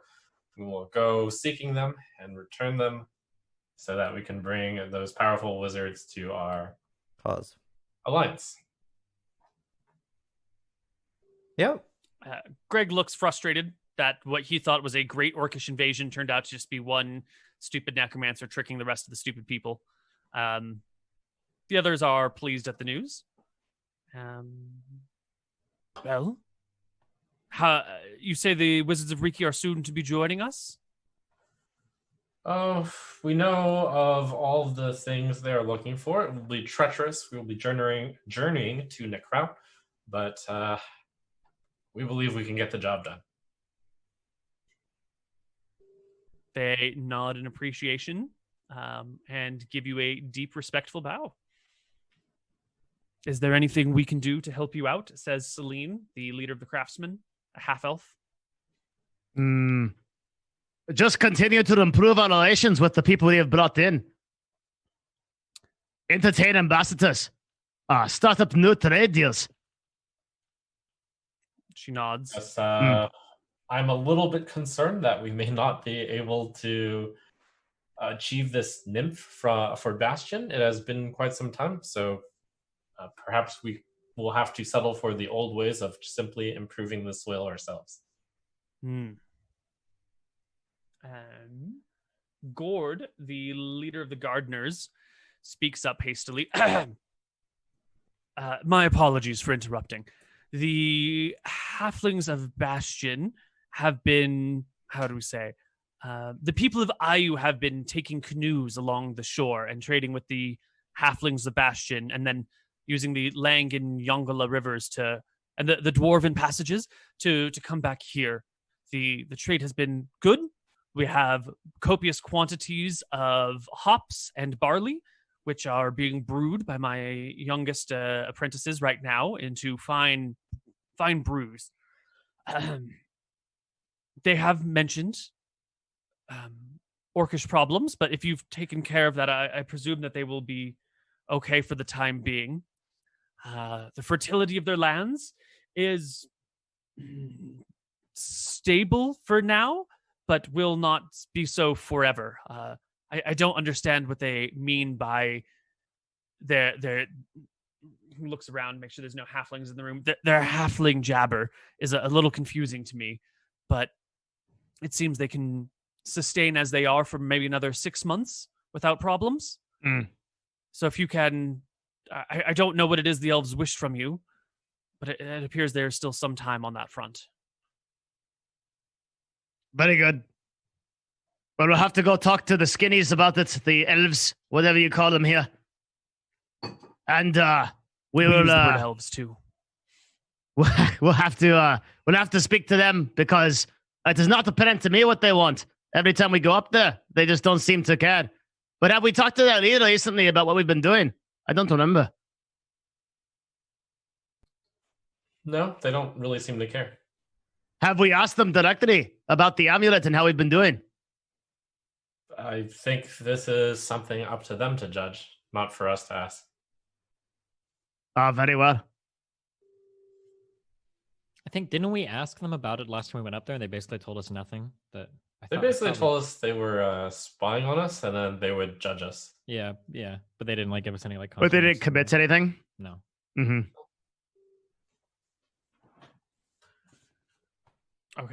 Okay, so we have some time on the elf deal, it sounds like, because the Bastion's crops are good for now, so we can go do our necrot stuff, and yeah, okay.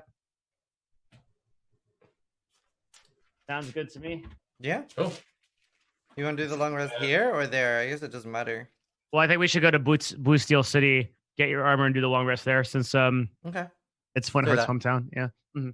Yeah, good opportunity to make sure you get a good visit with your wife before we go do something really dangerous. Yes. All right, let's do it. We move. All right. One more D20. I can roll it. Oh no. Thorbjørn. Give me that D100, Thorbjørn. Roll something good. We could use a nice fight. 80. Another giant constrictor snake. Okay, not a problem. Arc lich.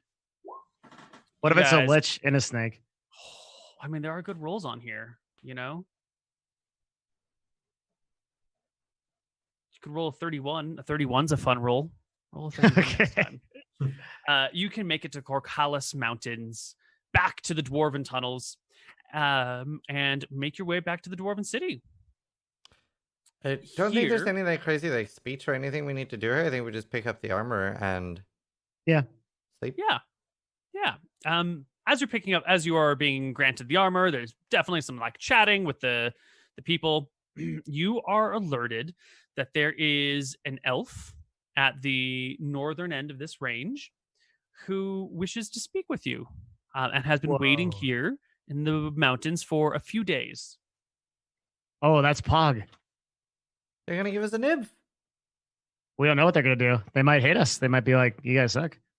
True. Yeah, he's been waiting outside Overlook Keep, that overlooks Solvang. I kind of elbow one of the doors we're talking to about this. You haven't given the elf too much trouble, have you? Well, I mean, we told him he could come in, but there was a magical spell keeping him out, and he seemed to fall for it. The fact that he's too tall. I think the ninny made a home in a tree, bent some branches around him, and has been taking a nap up there. Quite where he belongs. Aye. He's got them delicate feet. It's hard to walk on the ground when your feet are so small and dainty. You know, you got to walk on leaves and twigs and branches. I don't know how he manages to not get a splinter up there. I'll love to see it. Well, I guess we have an elf to visit, lads. Yes. I guess we can just rest up at the keep then. Let's not keep him waiting. All right. Mm-hmm. You will take the tunnels and head to the north end. And wait, what? Will we pick up the armor? Yeah, you pick up the armor. Okay. I recall it was +1 chain for Thorbjørn. Yeah. Is that the situation we were in? Yep.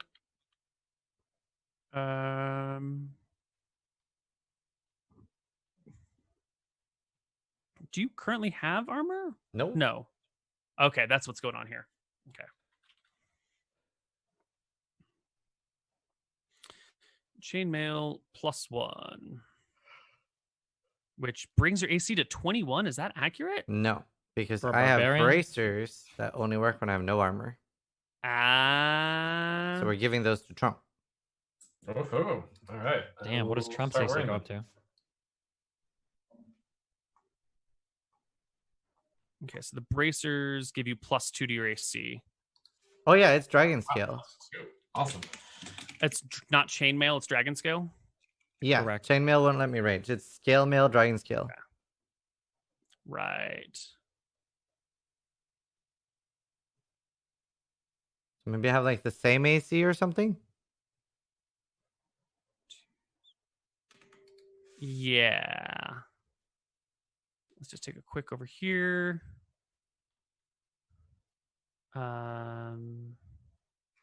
Automatic armor tracking. And we will, just to double check, we will unequip it, which will give you 13 AC. Right. And then we will re-equip it.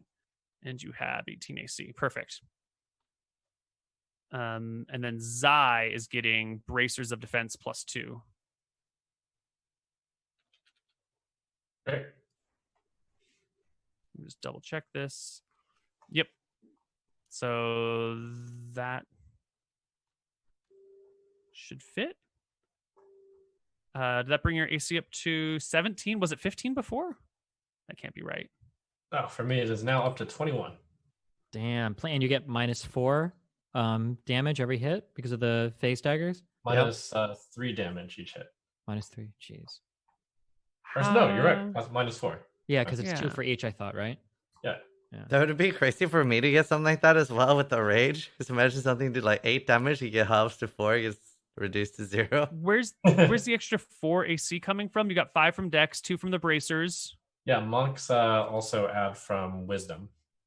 Oh, From- plus monk wisdom. Got it. Okay. So 1921. Fantastic. Awesome. That was a good upgrade. Yeah, huge upgrade. What did you get? I got +2 AC.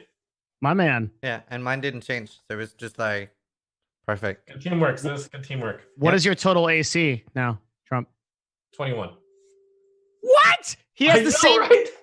He has the same AC as me, and I like gave up so mean. No, I'm happy that you're happy. Koibu I patch celebrate notes yours. 3.1. Monks have God. been removed from the game. Dude. Holy moly. That's That's actually real insane. strong. Patch notes 3.2 is 5th edition has just been removed. That's what I'm talking about. Oh my God. Monks are That's so right. strong. A naked monk is better than a full armored dwarf. Well, I'm a full plate paladin, tower shield, ring of protect. Is my AC right? It's got to be right. Like, to be fair, these bracers of armor seem really good. Wait, Plus you have two. one. It's one bracer, right? Or is it two that go on each hand? Or like, is it one on each wrist? When it, Yeah, it's a basically. bracer on each wrist, but Yeah. it's a set. Gotcha, and it gives +2. Are you wearing a ring of protection too? No, I'm not. You're not. Okay. But I could and go up to 23. Yeah, holy shit. what? He can just stand there and be like, Lord, I'm tanking. Well, yeah. Well, to be bracers don't work with shields. What is the point of my class? well, wait. You do more damage on your autos than anybody else, like except for maybe Ziz. That's because I have a really badass sword. Yeah, And but, like, also the you monk, do I don't like think the monk. spells. I don't think the monk can do damage with a sword, can he? And you Can a do monk? way more damage with your arrows. But like what I'm saying is there's a lot of weaknesses to wearing full plate, like the stealth and the heaviness and the Mhm. sinking in the water and all that jazz. And the noise. And it's like, Mhm. yeah, this Yeah, but it dude seems like for a large part, Trump's character is essentially support. Like his stun is really good, but he doesn't do very much Yeah, damage with yeah, any yeah. of his It attacks. is pretty Oh, That's the I see. trade-off, right? Yeah, Trump, like yeah. when Trump hits something, it does like 4 damage, like every hit. Yeah, Right? When monks you are hit like something, a you do like jack of all 25 trades. damage. Yeah. got it. Yeah. That's cool. Okay. Mhm. I'm happy again. Okay. I withdraw my Um, previous statement to ban monks from 5e.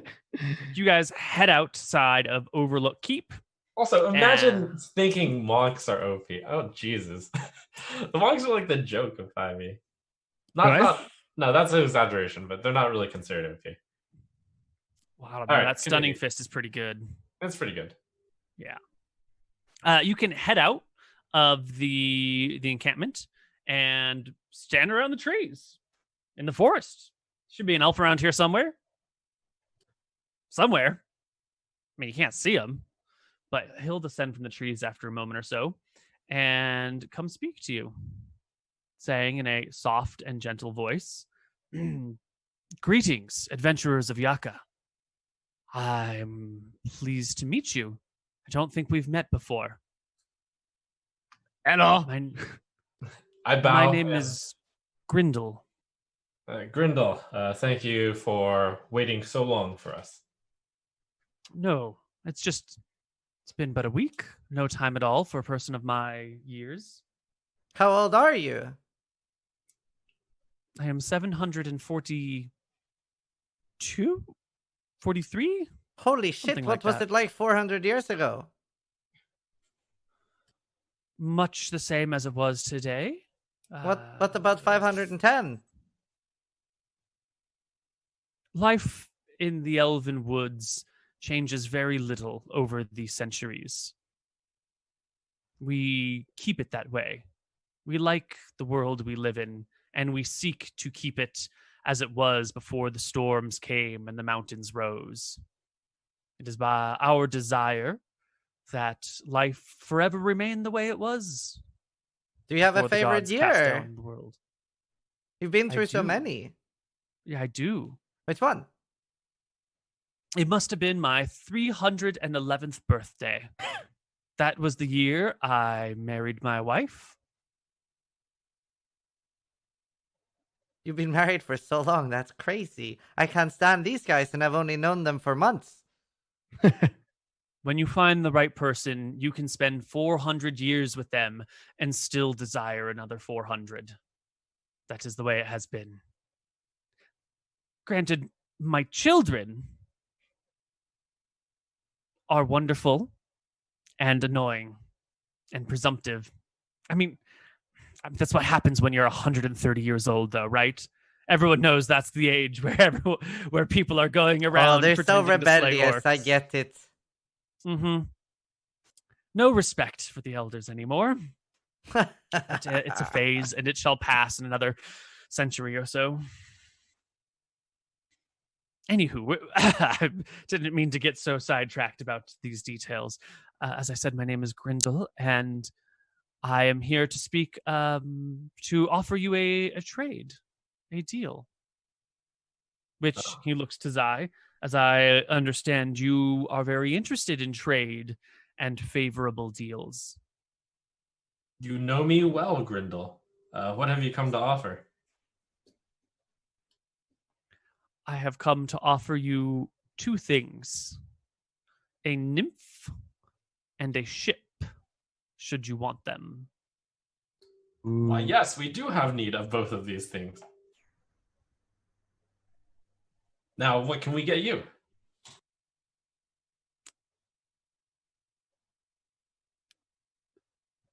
Two of the lost Farron spellbooks.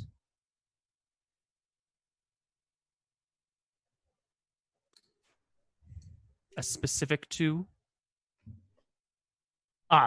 Where would these be located?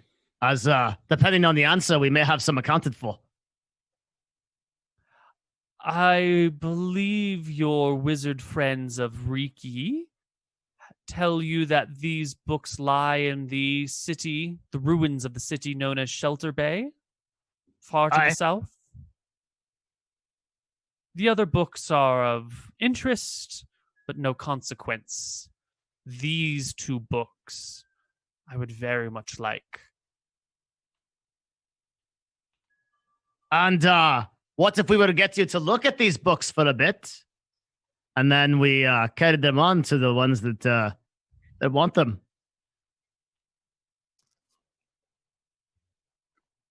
It is our desire to hold them in our presence for generations. There are great things to be discovered within. Things that take more than a simple look over to gain. The tablets themselves emanate a certain amount of magic, and there are untold secrets to be unlocked from within them. They are more than just their impressions in copper and brass.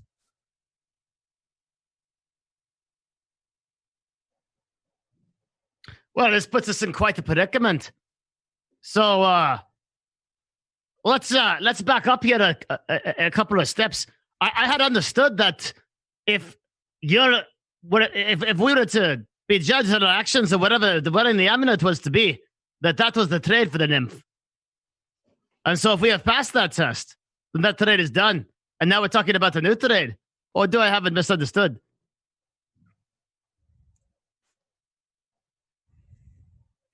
We have observed your actions and your behaviors and attempted to judge your goodness. Our elders have not yet decided upon whether you are people worthy of such a gift. We have not yet brought your deeds to the nymphs of our woods to ask them to join your shorter friends.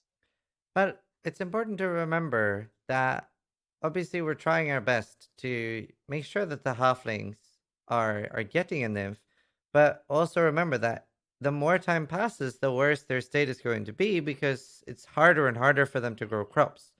So it's not just about us. This is about a big group of people that you guys can help. So not just about our goodness, but also consider your own goodness. You are wiser than your nature lets on, stranger from a frost land. I'm from Fjord. Aye. The man from Borkbork has a point. What do you be thinking of that, Elfie? I think that if you bring us these books, these tomes, these plaques, we can send you home to Fjordford. I don't really care that much about going home. I feel like, regardless of anything, I think it's in everybody's best interest to help other people. And we're clearly showing that we're trying to help other people. So maybe something like trading for the boat makes sense.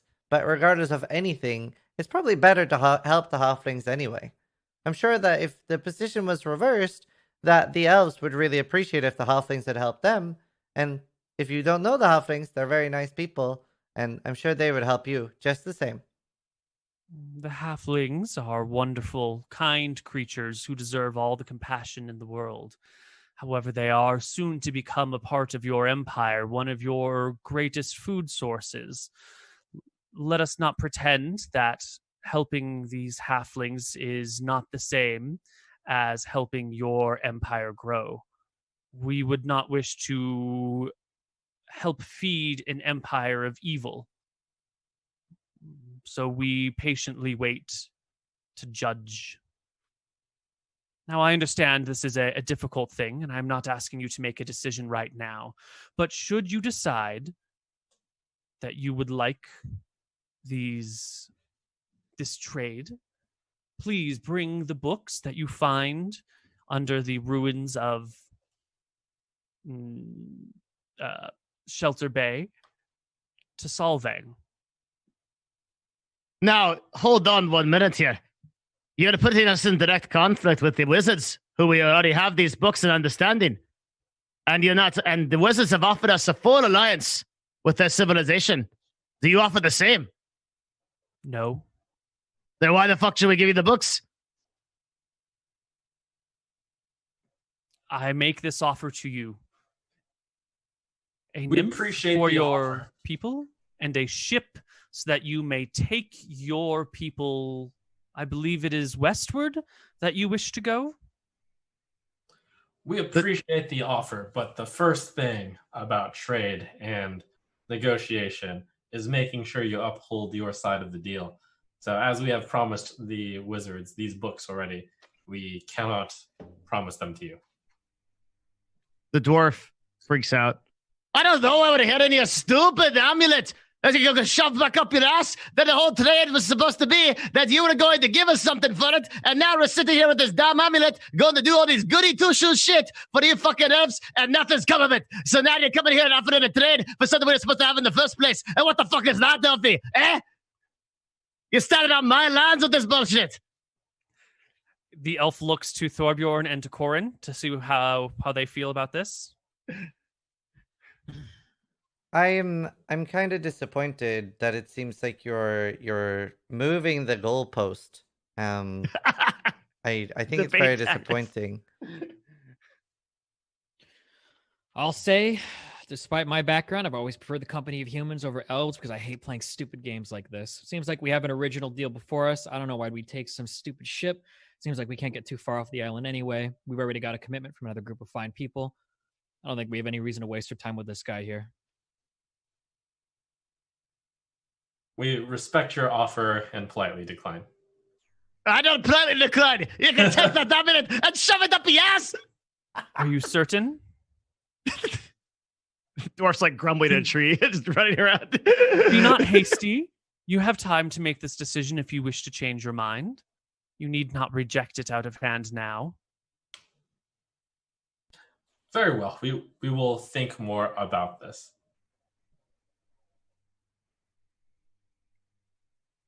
I encourage you and wish you the best upon your journey that is to come.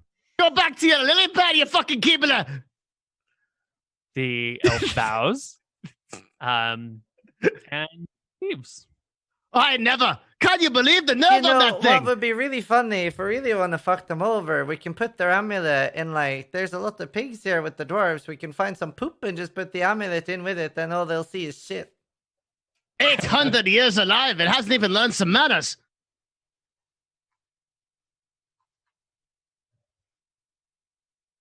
Okay. Cool. Time to head back into the tunnels. Yeah, long rest.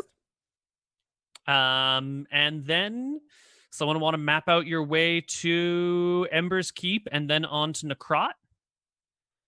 Are we doing EXP for Level the? up? I think we were just going to do that in Embers Keep because there might be like more battles along the way. You know, Okay. you might run into Mhm. something. Okay, so we're going to that dwarf tunnel there. Looks like it's 12 hexes away, so that'd be 4 days. Okay. And then we'll come out the other side, and then it's like 2 days, I guess, to Embers Keep. Great. Oh, but you do have to exit from a certain Oh, that's side, right. So that's 5 days. Yep. 5 days, yeah. So let's get 5d20 from somebody else other than Zai. Rolling. Oh. Wait, 5d20? 5d20. 3 possible encounter chances here. Ooh. So give me the first D100. How about we just lump all 3 into one big one? Oh, To one big one. Mhm. 7 Trolleroos, let's go! Quad kill. 87. What are the other two? I always feel like Koibu has like a, you know how in like CSGO you have like a kill death ratio? I feel like he has that for like how many players he's killed. Just like another one down.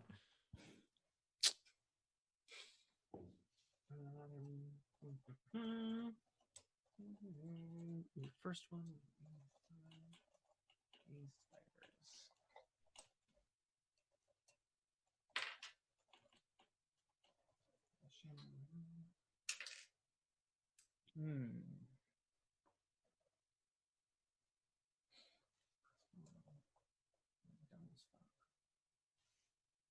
All right. Let's get you part way here. It is in this tile that we will have our encounter. But first, we will go to a short break. And when we come back, we'll run our encounter and then continue on our movement. Sounds good. Okay. Let's see. This is fun. I like this so And- far. That's cool.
Hello, everybody, and welcome back to Empires of Arcadia.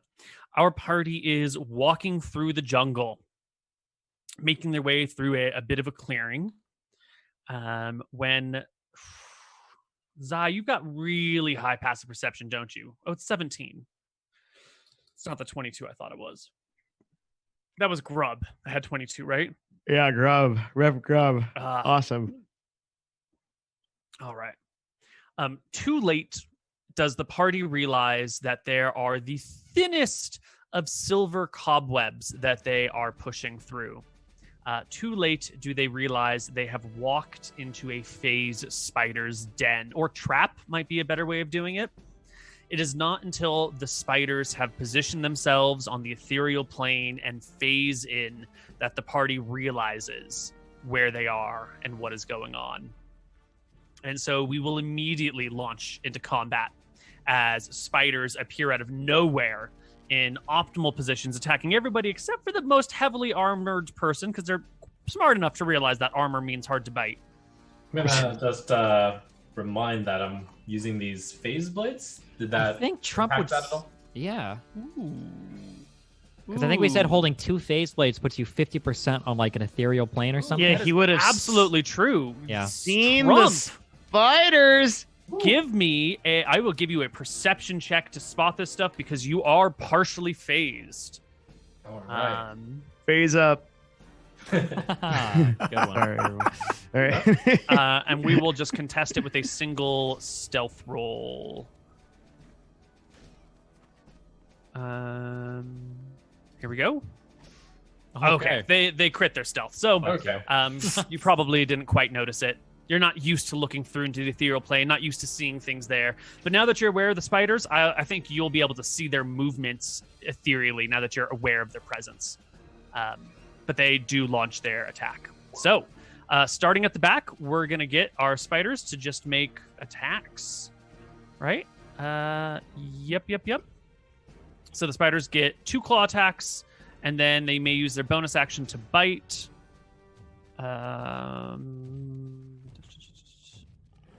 Perfect. So, claw and claw, here we come. So 2 claws against the guy on the back, and a bite.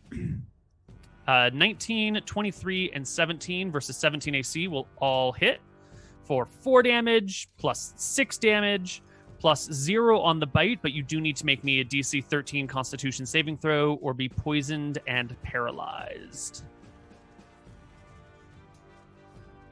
Who is that? That is a pass. That is Corin. And the spider below him will go claw, bite, which will all hit as well for 4 and 5, and another poison save.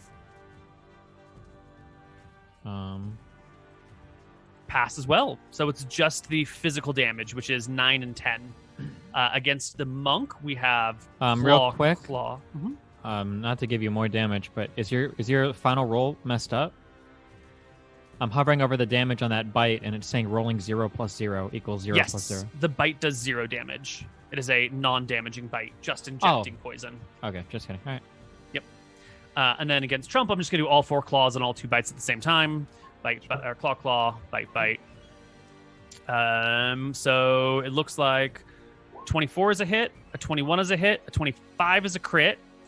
The 18 misses, the 11 misses, so it's just the 8 and 10 damage to you. Great. But you I'll reduce discount, each of these by 4 off of each of the 4, so I take 6. Take 6. Yep. And then against the barbarian, we have claw, bite. Which is Hey, guys. 24 is a hit, 16 is a miss, 23 is a hit, 24 is a hit, and then the 2 bites are successful. So give me some poison saves. Constitution? Con saves. Pass and pass. So no poison damage, but you will take the 18 physical. I won't. You I'll won't? take 9. You're not raging. Fuck. And now we roll for initiative. Anybody in the party? Go for it. Zai. Come on, Okay. Zai. What are you doing? You go second. The phase spiders get the surprise jump on you, and then they launch into their full attack, staying where they are. They will, against Corin, they will claw and claw. Miss and miss. And claw. Miss and miss. and miss. Jesus. Then the ones against Zai will 4 claws. 18, 19, 11, and 19 are, I believe, all misses. And against Thorbjørn, 13, 24 is a hit, 11, and 24. So 2 hits for a total of 13 damage. And then seeing that none of you guys are really actually all that dead, they will use their bonus actions to phase ethereally and just sort of whoosh collectively as a group. Now, Trump, you are aware of their positions, so you can see them phase and then also scramble around. They are currently in their exact same positions, but one of them at the front is going to move in front of the dwarf, and one of them at the back is going to move a little bit further. I'm going to show you their positions after I move them around. Am I allowed to take an opportunity of attack at one of them? Yeah, one of them does move from you. Go ahead and make me an opportunity attack. They'll have resistance against damage because you're not fully ethereal, Got it. but you're partially. I got into the Is the- ethereal plane. Is the bite part of their like attack, or is that a bonus It's action? a bonus action, yeah. So they can't get bites if they phase, which they didn't get them on this turn. Oh, they didn't. Oh, there's just last turn. Okay, gotcha. Yeah. 11 damage will, because they only have 13 AC, will wound one. They'll make So- it visible? No, it won't make it visible, but it will show them where they are. So Trump, you and you alone can see that they are here, here, here, here, here, and here now after moving. Okay. All right. And it is the party's turn. Wow. I rage. You are raging. Great. Tell everyone, huddle up and ready your attacks for when they come.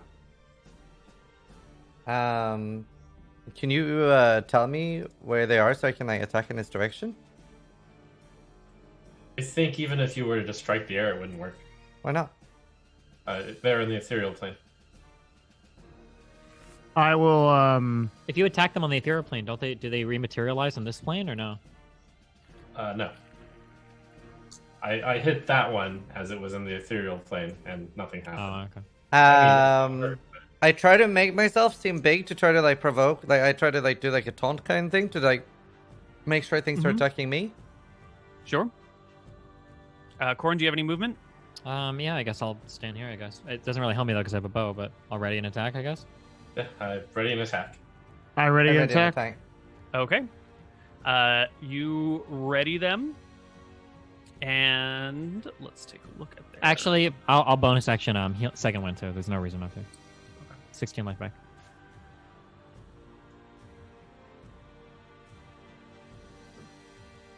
Oh, you're such a good healer. Thank you.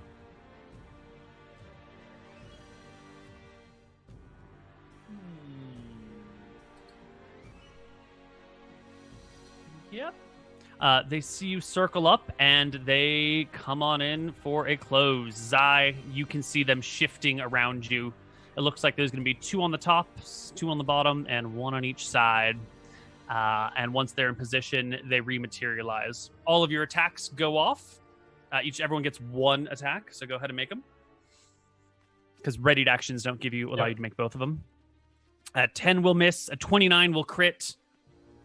Which one are you striking, Zai? The one in front of me. Okay, front. For 15. Corn will pop one with an arrow. Which one? One in front? This one right here. 18 hits. 19 hits, yep.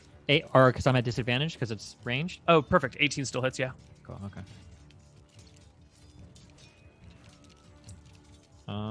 Waiting for the damage load. Okay, and then I'll add 1d8 to that as well. Perfect. Okay. And Thorbjørn missed with his axe as well. Excellent. So the spiders arrive, and they tear into you with claws. No teeth, though, because they use the bonus action to phase. So, starting on the lower left-hand corner, we got 2 that are coming after Zai because he looks the least armored, and the spiders aren't quite aware of the AC difference yet. So 4 attacks on Zai come 1, 2, 3, 4. No more advantage. So 21s will strike you. For 4 and 4, which you reduced to 0 and 0. That's 0. Let's see. Lower right-hand corner, we're going to get 4 attacks against Corin. Claw, claw, claw, claw. One more claw. Oh, there it is. The 19... 19 will hit. Yep. The lot 23 at the bottom's a lie. So you'll take 7. Nope. At the very top, we'll get 1 against Thorbjørn. Claw I and claw. reduced the damage Corin takes by 2d6. Excellent. Roll it. 4 less damage. Perfect. You will get hit for 12, Thorbjørn, and 1 spider will attempt to attack the dwarf. So I get hit for 6, right?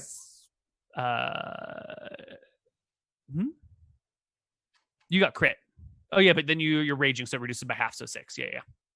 And the spider will slash at the dwarf, but to no effect.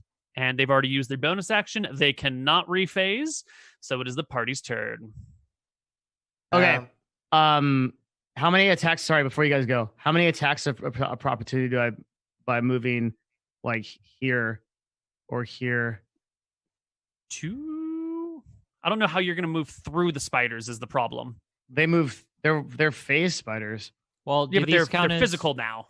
Do these count as huge creatures since they occupy so many squares? Large. Can you move through? Like, do you see what I'm doing? Are you able to move through them like that or no? They have to be 2 sizes larger. Can I move here and then move here? Can I move through this space?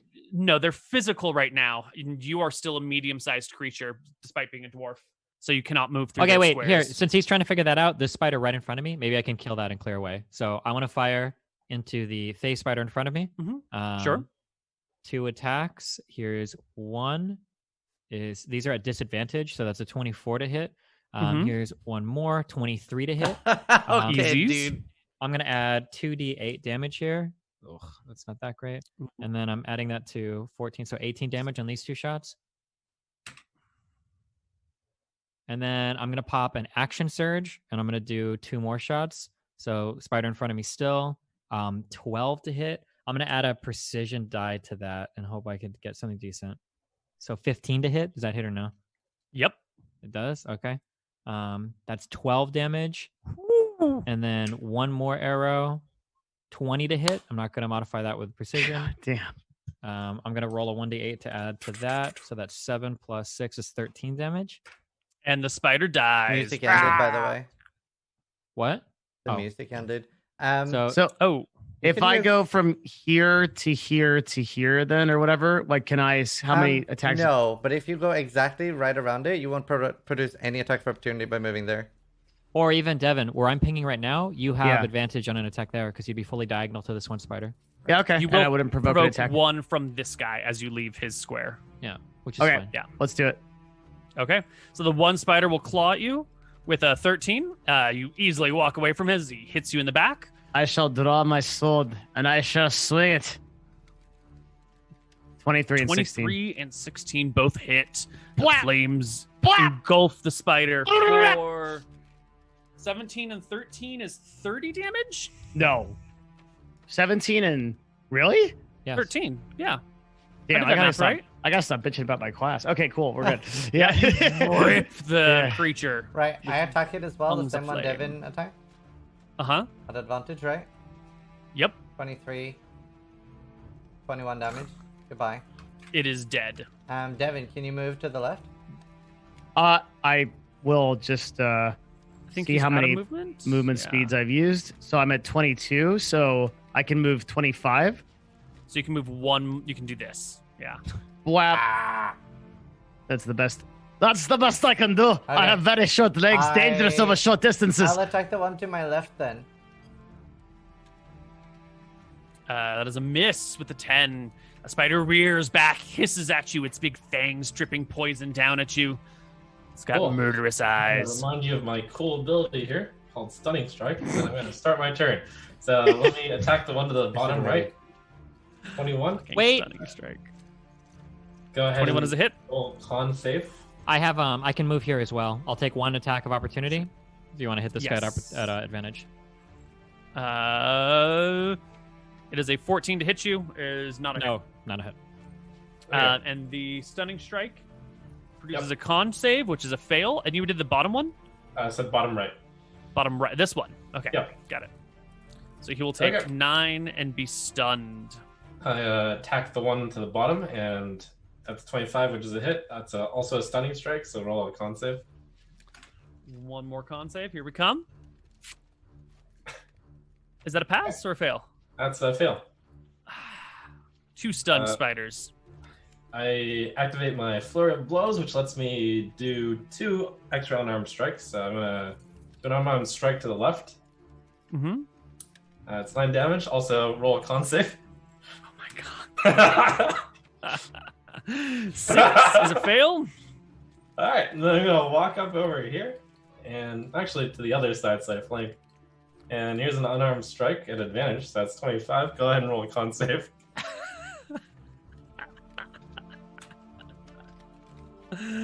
That's another fail. You have stunned all the spiders.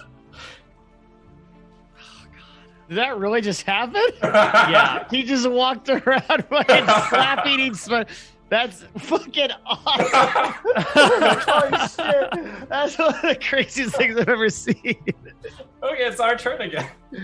Right. Does anybody have any other attacks to make? Oh my god. I don't think so. The spiders lose their turn. The players get their turn. They are stunned, so they do not threaten you. So even if you're adjacent, you do not have disadvantage on missile attacks. I will move here. And all right, fine. Wait, what's this? I can't do that. Okay. You probably can get you can probably cross this guy. Wait, I mean, it you doesn't don't have matter. to They're all move- stunned, so you Yeah, have they're all advantage stunned. on You get all of advantage them. anyway. Yeah. Yeah, Oh. whatever you want. Oh. Well, then I'll just go here. Yeah. There you go. I'm gonna slap the dude to the left once. 14 hits Oh. for 17 damage. Where's he at?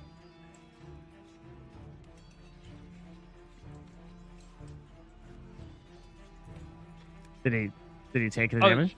Did you not see the HP bar move? No. Oh, it's about half HP, right? Wait, no. So I'm sorry. The one on the far, the directly left of my character. This guy. Oh. Yeah. I meant to hit the wounded one. My bad. Right. Mm-hmm. This one. Yeah. There you Okay. go. Then I will hit again. Okay. Nice. For 20, which will kill it. Dead Spidey. Good. That's my turn. I attack the one Remaining above players? me. Yep. 22 and 26. 2 hits. Goodbye. 33 plus 4, 37 damage will kill the spider. I'll take 2 shots at oh my god, at the guy next to me. The first one. Oh wait, the first one I get to roll one more 1d20, I think, to hit. Right. Oh, so it'd be a 21, I think. So 2 Yeah, hits, they're all right? hits and 1 crit. Yeah. So the guy in the bottom right will take 12 damage plus 8 damage, 20. Okay. Monk. Cool. I'll come up here and execute a flurry of... No, actually, I don't know if I need it, so I'll just attack. It's 9. 9. Another attack for a 10. Dead. And then I'm going to turn to this one over here and just punch it. It takes 11. Okay, that's it for me. Okay. It becomes the spider's turn.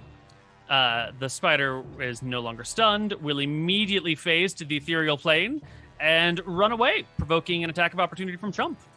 Oh, awesome. I strike out with my blade into the ethereal plane. Right. You will hit him for 10, which is reduced to 5 because you're only partially ethereal, and he will skedaddle and flee, hoping never to encounter you people ever again. And the battle has ended. Awesome. That went well. Yeah. Now, you know, one of the things that the Wizards of Riki were kind of wanting from you, if you could happen to find it, would be the pouch of a phase spider where it produces the ethereal silk that it uses. The silk that has like a little strand of silver in it so it can see it even when it's on another plane of existence. That's what they want. They want one of these there pouches. And you've got 5 spiders before you, but none of you are trained skinners, right? None of you are harvester of things. You're not leather workers or doctors, right? Well, You don't have actually, when I lived in experience. Forfjord, I helped skin a lot of bears. Did you now? I did. It's a very convenient thing to learn right now.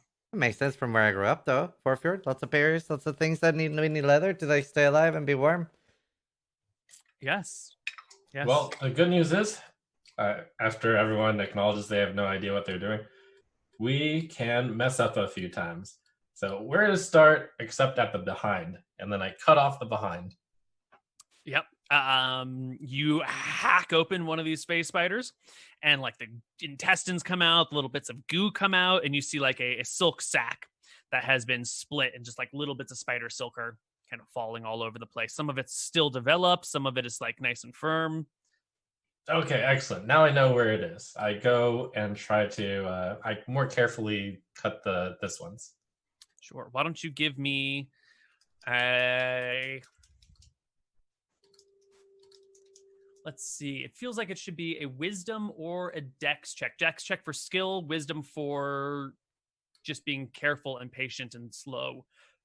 So why don't you give me one of each, and let's see if you can harvest this stuff. Sure. Oof. Oh. So you will botch one of these attempts. Your hand is maybe a little bit too shaky, and with a natural 1 on the dex check, I think you rupture a sack and it spills out. Okay. So I'm going to put a purple dot on the dead ones, or the ones that have been ruined. I'll just move them to the side. There we go. So we know 2 of them have been tried and failed. And you are free to attempt with the remaining ones. Wisdoms and dex checks all around. Okay. Here's a dex and whiz. 13 and 19. It's great. I'm going to take a quick pause on this moment. While the monk is going around and hacking these spider bits, what are the rest of you guys doing? Cleaning my sword of spider bits. Your bladeless fire sword? It's bladeless? Isn't that what we talked about? It's just Did the we? hilt and the blade itself is actually just fire? Or I might be getting this mixed up with another campaign. You can only run so many campaigns at a time and get... Wait, I'm cool with that. That sounds badass as fuck. I thought it was a sword that is a sword that ignites when you draw it. We never really clarified. If you want to make it like a magic, like it's just like a blade of fire, No. that'd be fucking awesome. Okay. No, I'm getting confused with a different campaign. This Damn. one does have a blade. I'm sorry. You can clean its blade of guts. Right, because you do physical and fire damage, not just fire. My Yeah. mistake. Sorry, Mhm. Devin. Well, don't be sorry. That was badass. Well, yeah, because like a whole part of our thing was that we had like, didn't we have a blade and we needed to get a hilt? We carried the blade Right, with us. Yeah. right, hmm right. Bad DM. I love that Uh, sword. Excellent. So looks like Corin's recovering his arrows. The dwarf is cleaning his armor and his weapons of spider guts. What are you doing, Thorbjørn? I'm just helping, I think. Helping who with what? Like holding things to make it easier. There's not much for me to do, I think. Okay, so you're just like standing around helping Zai with his things. Okay. And Zai, you had rolled a 13 and a 19, which is pretty good. Okay. Corin, would you make me a perception check, please? Oh, that's real good. Okay. You notice well in time, Corin, that there's something weird about the plants right next to you. You're like looking at the spider, pulling out your arrows, trying to salvage them. When you hear a little rustle behind you, and you see like roots extending from this plant, kind of like starting to slowly crawl across the ground in your direction, taking their time. Very subtle, slow movements of roots. Can I draw an arrow and shoot at the thing creeping towards me? Absolutely. Yeah. Yeah, I do that. You will crit the creature that lies within, and as the plant shifts, you see it is not a plant. It is a shambling mound that has been sitting here, hoping to pick over the leftovers of the battle. You will strike it for, what is that? 29. No, 19. Yeah, just kidding. Math, I 19. swear to God. Same thing. Whoops. Wait, what? Oh, Minus 19, not just total HP. But wasn't it a crit? So you can take a shot realize it's actually a shambling mound, while Zai is in the middle of like pulling out this spider sack, and it's gingerly coming out from the creature when Corin alerts you to the sound of battle. Zai, you're in a precarious situation here. If you want to just drop the sack and join the battle, I'll give it a saving throw to see if it survives the just being dropped onto the ground. Or you can take a couple of rounds of combat to carefully pull it out and stow it if you have the bag of holding. You do have it. Okay. Okay, so let him do it. your Yeah. choice to do the bag of holding or to join combat. Sure. I'm carefully like looking at the sack, and I glance up. I'll let you three handle this. Okay. Let's roll initiative.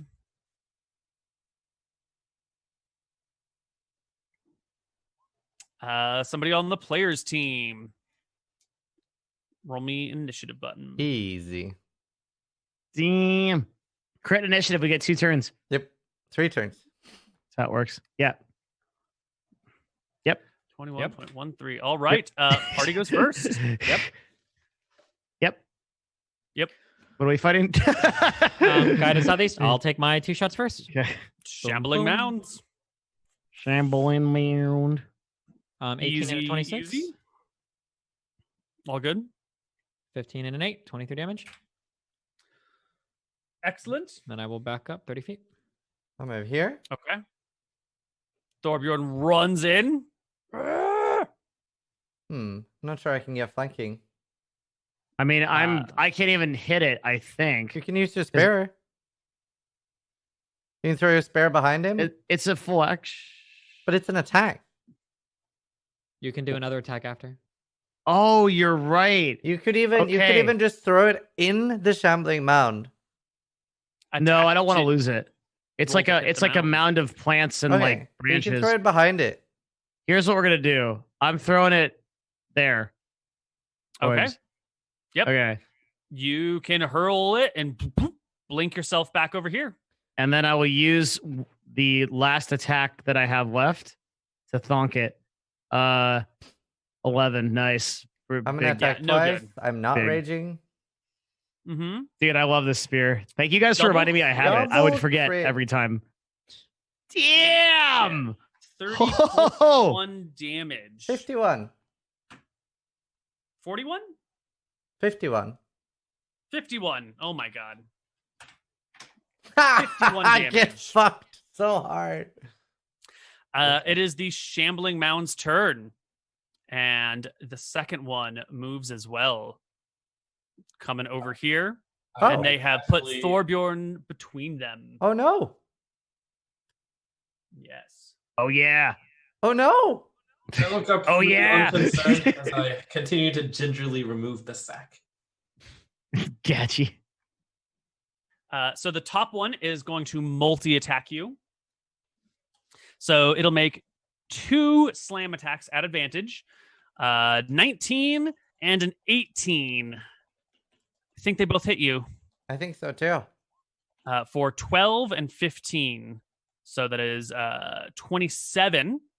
If both attacks hit a medium or smaller target, the target is grappled, and the Shambling Mound uses Engulf on it, and it will engulf you. The Shambling Mound engulfs a medium creature grappled by it. So it just like it like pulls you onto it, or more appropriately, pulls it on you into it and it into you at the same time. So it's like eating you.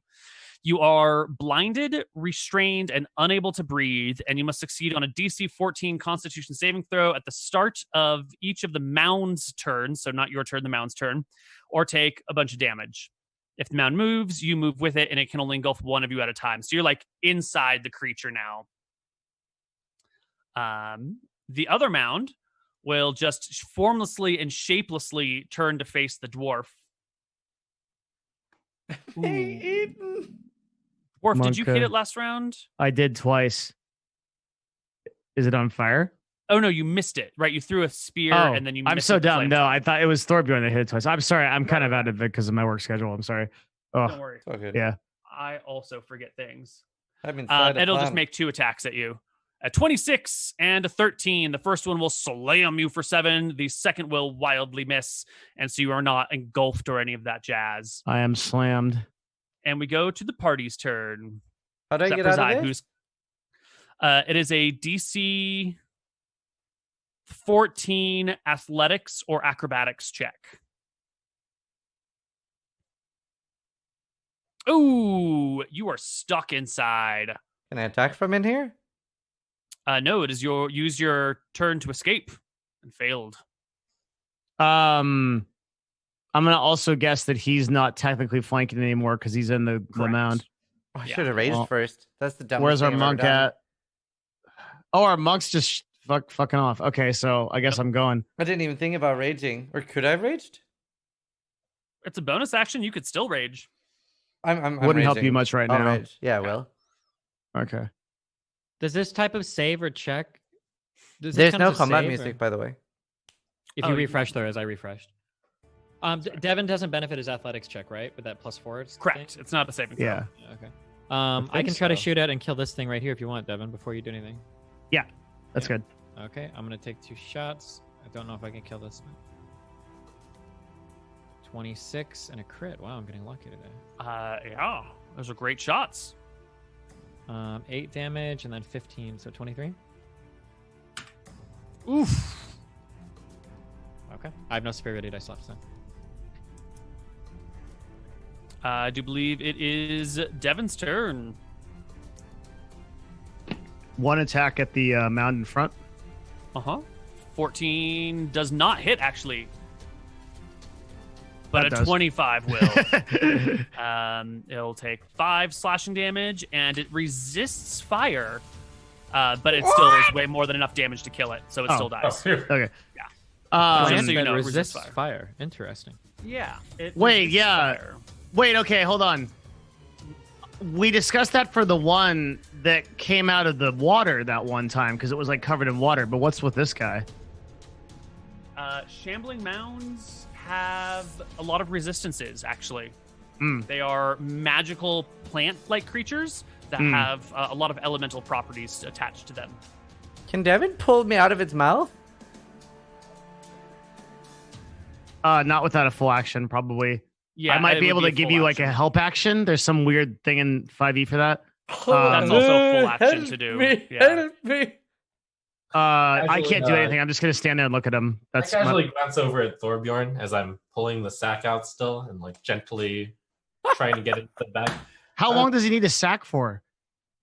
Do I think I'm almost done? Yeah, it's like 3 turns to pull it out. Who the which fuck is cares about the sack? Okay, so this He's is the been second turn. It's the next turn I'll be. He's been sacking for the last 10 years, dude. All right. I glance All right. up. You're fine. I continue pulling the sack out. All right, so it is your turn. It is the Shambling Mound's turn. And so, Thorbjørn, you need to succeed on a DC 14 Constitution saving throw or take 2d8 plus 4 damage. Ooh. Save for half. You pass. You will take 2d8 plus 4 damage divided by 2. You will take 4, and then you can apply if you have rage resistance against it. That also reduces it lower. Holy shit. So you take what? 2 damage? 2 damage. Lovely. The mound it's got you restrained, and so it's just going to slam you while you're inside of it, applying pressure from the different plants. Like the roots wrap around you and then constrict like a snake. So it has advantage on these attacks against you, Thorbjørn. 15 and 23. Only the 23 will hit. For 15 divided by 2 is 7 damage. And then the plant will I guess it can't move that far because it doesn't want to provoke opportunity attacks. Actually, what's its intelligence? It's pretty dumb. It's a dumb plant. I don't know if it has the concept of opportunity attacks. So it just starts going back into the forest, dragging Thorbjørn What? with it, provoking attack of opportunity from Flintheart.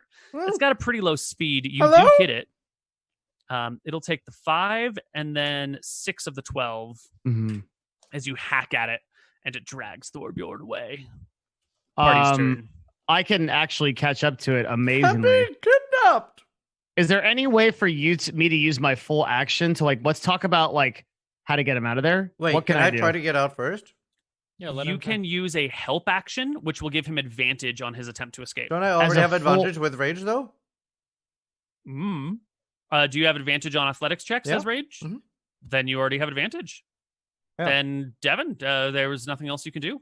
I'll just catch up and wait for him Yeah, to we- do. We can just keep attacking it. We'll kill this. Mhm. It's fine, right? All Right. yeah. I'm athleticisming myself out. Ha! 17 will do it. My Pull yourself out of freedom! that plant. Flank it. Ryan, Pull yourself out. I There pull you go. myself out this side, and I will bash at it because I'm angry. You will bash at it next round because it's an Oh. action. This is to full pull yourself action, out. but I do Full get action. I do get the advantage of threat, so I'm gonna go in with 2 at advantage. 13 and Ooh, 23. 15 AC, so the 23 will hit. Okay. 12 For- and 1. 12 and 1 is 13 damage. God, this thing's huge. Take my 2 Mhm. shots. 28, 26. Mm-hmm. 8 and 13, 21 damage. Close. Okay, I finished gingerly taking the sack out and I put it in the bag. Excellent. The Shambling Mound's turn. I announced I have Um, secured the bag. It will once again attempt to gobble up Thorbjørn with 2 slam attacks. No! So a 12 is a miss, and a 17 is Also also, a a miss. miss. Oh my God, lucky. He's That would hurt. And that's all it can do. Party's turn. I'll take 2 more shots. 24 and One an hit. 11. 9 damage. 9 points. 13. 13. 18. 7 minus 7 and 3 is 10. yeah, 10. Mm-hmm. Excellent. The mound That's- takes its turn. Oh. Oh, yeah. I'll take a turn. So that was just a little too far away for me to run to, so I'm going to shoot it with a bow. 13. Was this the round that you were finishing taking the sack out? Or was that last round? No, it was last round. Okay, perfect. Then a 13 will not do anything. Second attack? Oh, right. Second attack. 15. 15 will hit for 10. Very nice. The mound will one more time try to eat Thorbjørn. He's not going to let his meal get away from him. 11 and 15. Oh, maybe he's going to let his meal get away from him. And then I Still keep no using music. male pronouns, but it's just a monster. You don't hear it? The fuck? I refresh too. Okay. Let me skip to the next track, see if it picks up for you. Weird, I can hear it. I had to refresh, but it works for me. No worries. There you go. Was it our turn? It moves over to here and provoking 1 attack of opportunity from Flintheart as it moves, as it tries to just escape into the jungle. 23 hits it for 8 damage. And the party goes, chasing Okay. it As soon down. as Steve moves in, I'll double attack Um, with advantage.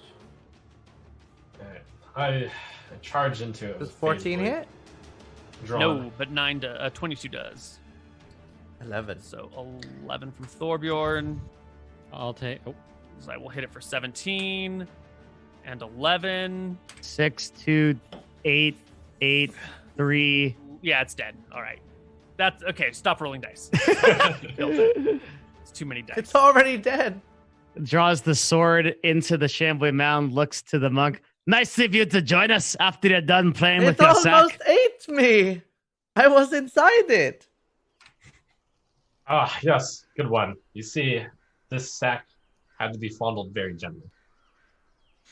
Handled. Yes. Handled, I mean. Yes. Please fondle all sacks gently. The monsters are dead. The party is a little bit weakened by their efforts, but still alive.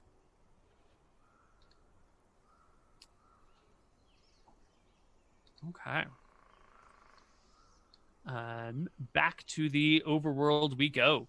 It is we rolled all the encounters here, so go ahead and expend your hit dice if you need to, and you have arrived at the dwarven tunnels on the far east side of the island.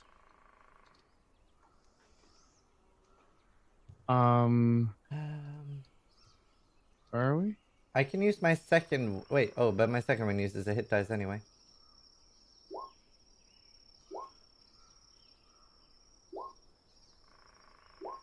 A lot of hit dice.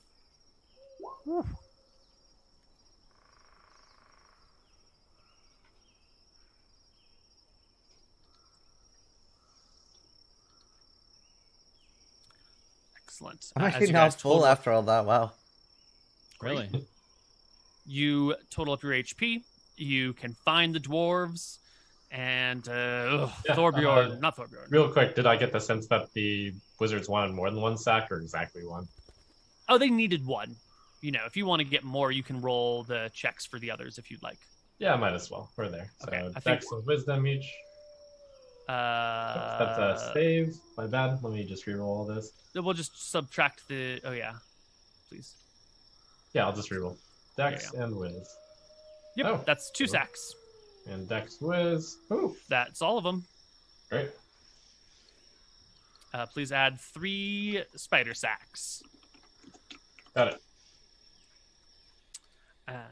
And I do believe it is Flintheart. I don't know who wants to talk to the Sky Shroud dwarves, but you have arrived at their base. Sure, I'll do it. I knock. Aren't we on good terms with them now that we killed the dragon? I think we are. These are the yeah. same ones, right? Mhm. Yeah. Yep. So you give a little. You arrive at the place. They see you and go, "Oh, it's you guys again. You just keep coming back. You're like a bad infestation of fleas."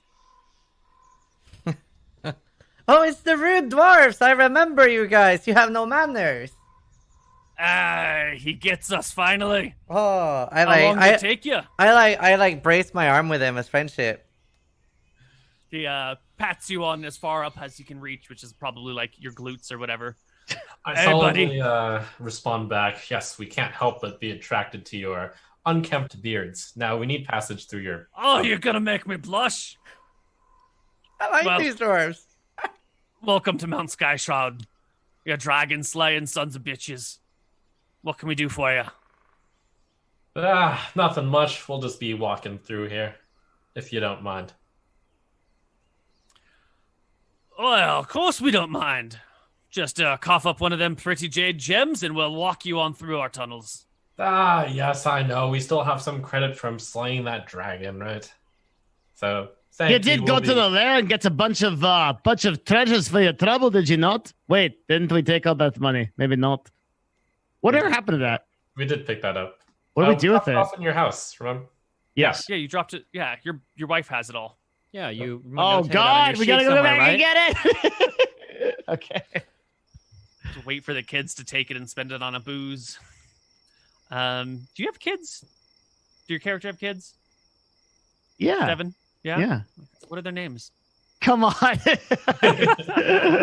thought it's 16-hour shift. Oh, What? Let me think.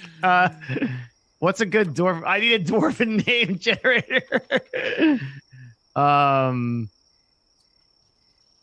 16-hour shift? Jesus Christ, dude. I've Are been you gonna working get like 4 hours of sleep tonight? like for the past several days. Yeah, the internet is on fire.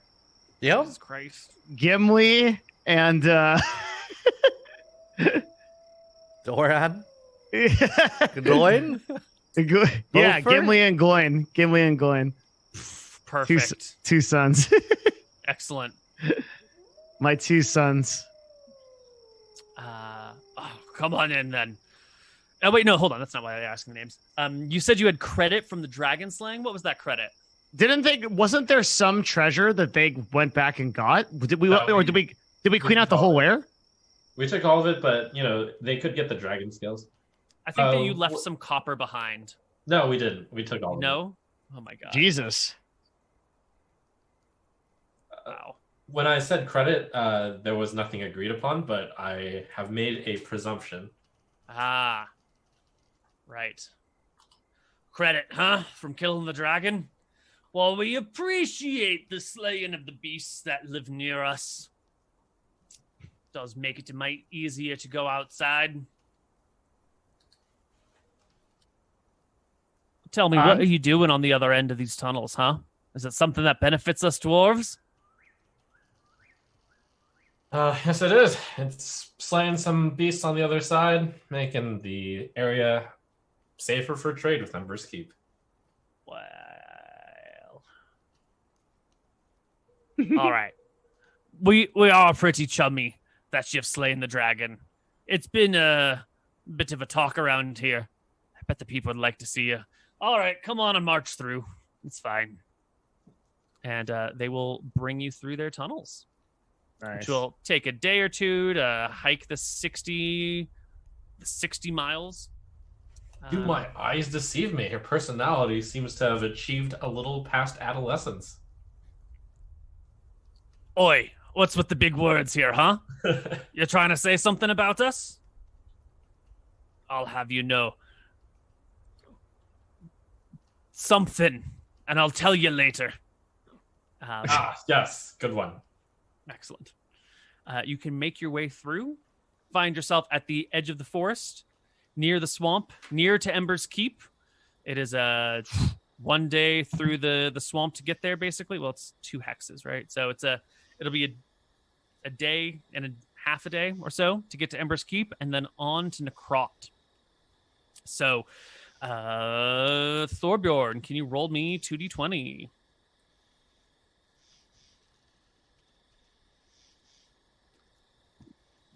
And then I get 1 hit die back, right? When we're traveling? You would have gotten It's 1 per day, it should be, I think, right? Yeah, you should have gotten 3 hit die back by now. And then I'll be at 2 and full life. Okay. And where is our encounter list? And Thorbjørn, would you also roll me a D100? Yeah. What? Oh, okay, never mind. Ooh. Let's see.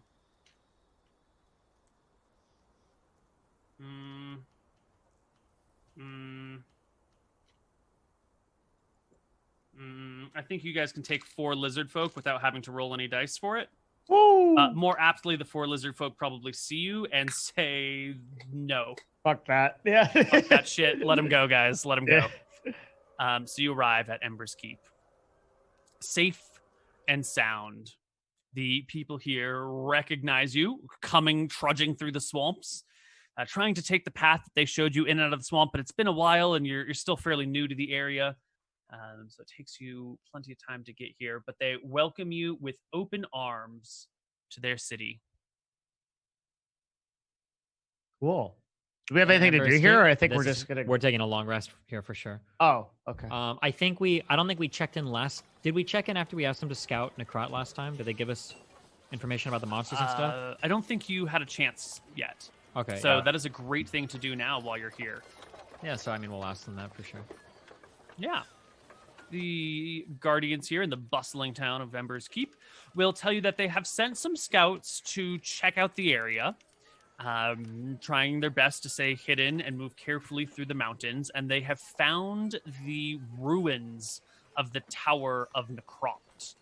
Did we get enough XP to level? So I could do that while we're doing... Yeah, we should... Yeah. Let me add up XP while you chat with these chums. They have found a way to the tower, and one of their warriors will take you there.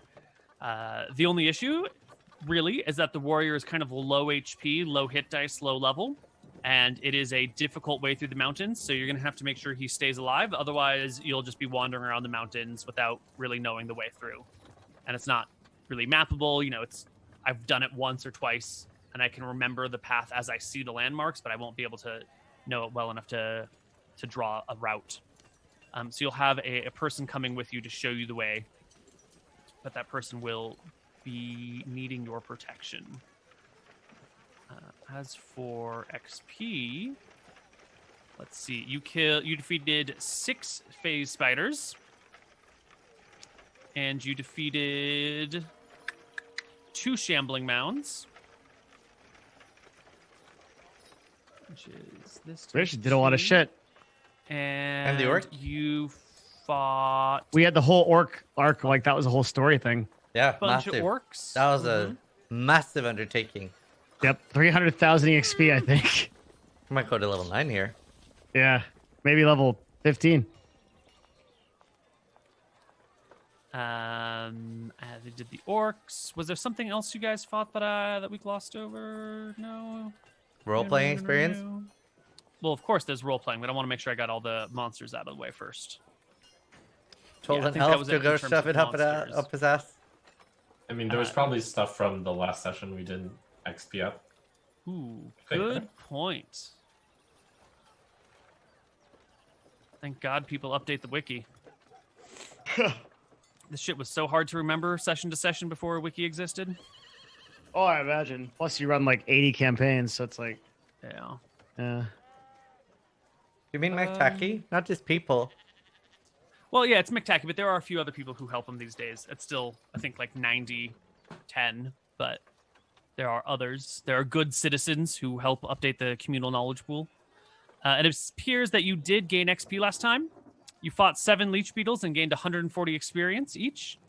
And then you arrived at the lair. So, +0 divided by 4 people. Everyone takes home 3,000 experience. that's it? Yeah. Oh my god. For everything. Shit. This is why we're kind of glossing over a lot of shit these days. It gets do you pretty mean, easy. do you and it's mean not really work for you. 3,235?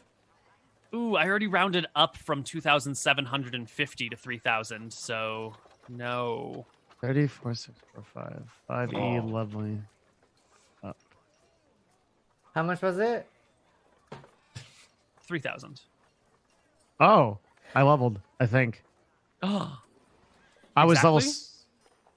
Wait. I mean, not exactly, but Yes, I was level 7. I'm now level 8. I'm 8. you're 8. I'm 8. Wait, what about the constrictor snakes? Did you do those? I wasn't going to give you XP for things that we just, like, hand-waved and skipped past. But like, I'm 8. we would have fought those things. Can't I at least get the 235 extra then?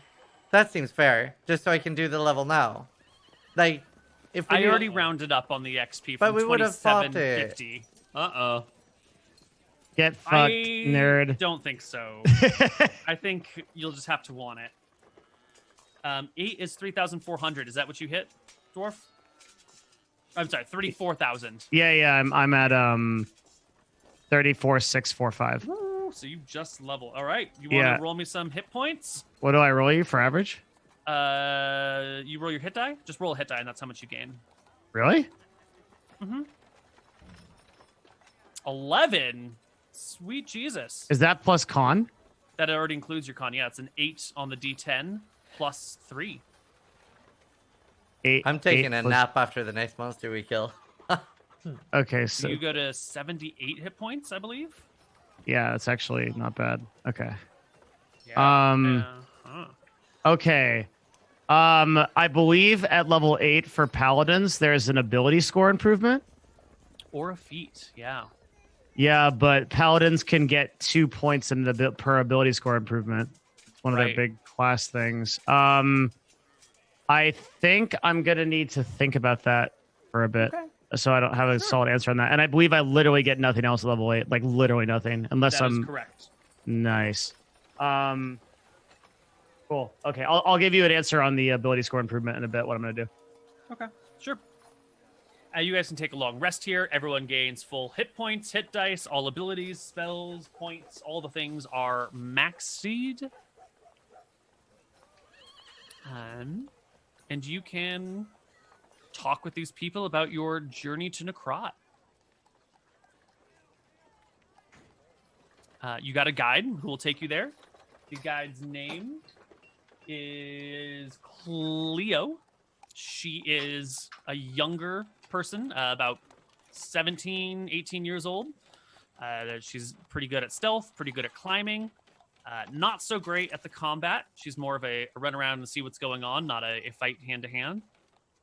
But she's one of the people that has been able to scale through the mountains, staying away from the jungle worms and the man scorpions, keeping mud caked on her to stay away from any thermal vision that creatures might have, moving only quietly and carefully, taking days to move through the mountains, going hungry for long periods of time, just so she can scout out this fallen tower. My, what a brave task you've undertook. By any chance, as you made your way there, did you see any of the following? And I list off any cloud giants, any mutant insects, any crystalline caverns.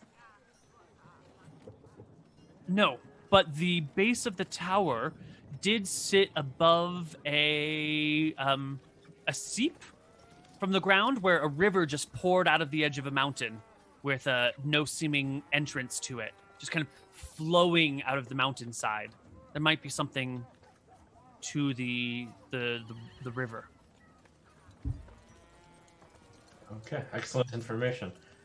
Well, make your preparations over the next week, for we will journey out after that. That's said at the beginning of the week, and then we can head off. Yep. You guys can gather any supplies that you might need. And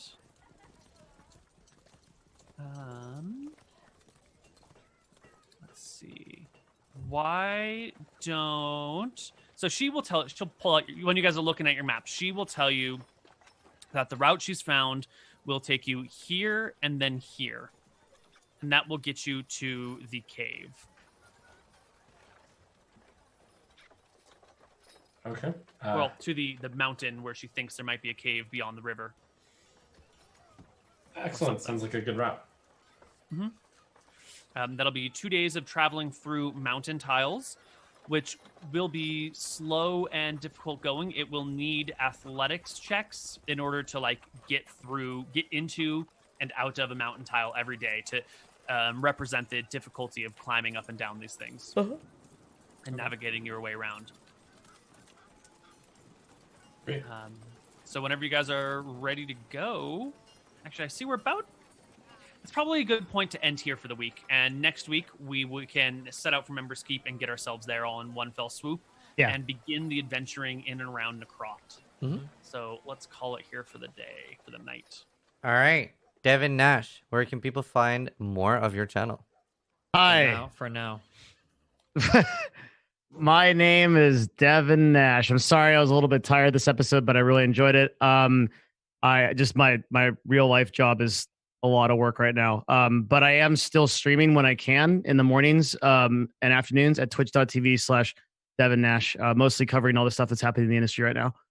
Thank you for watching us. Really appreciate you guys being here. Awesome. Koibu? You guys can find me at all things Koibu, twitch.tv/Koibu, and all the other stuff. Tomorrow we'll have Tombs of Scoria on Destiny's channel, though. Maybe. Oh, God. We'll talk about that quick, okay? Oh, my God. Don't do this to me. Stop.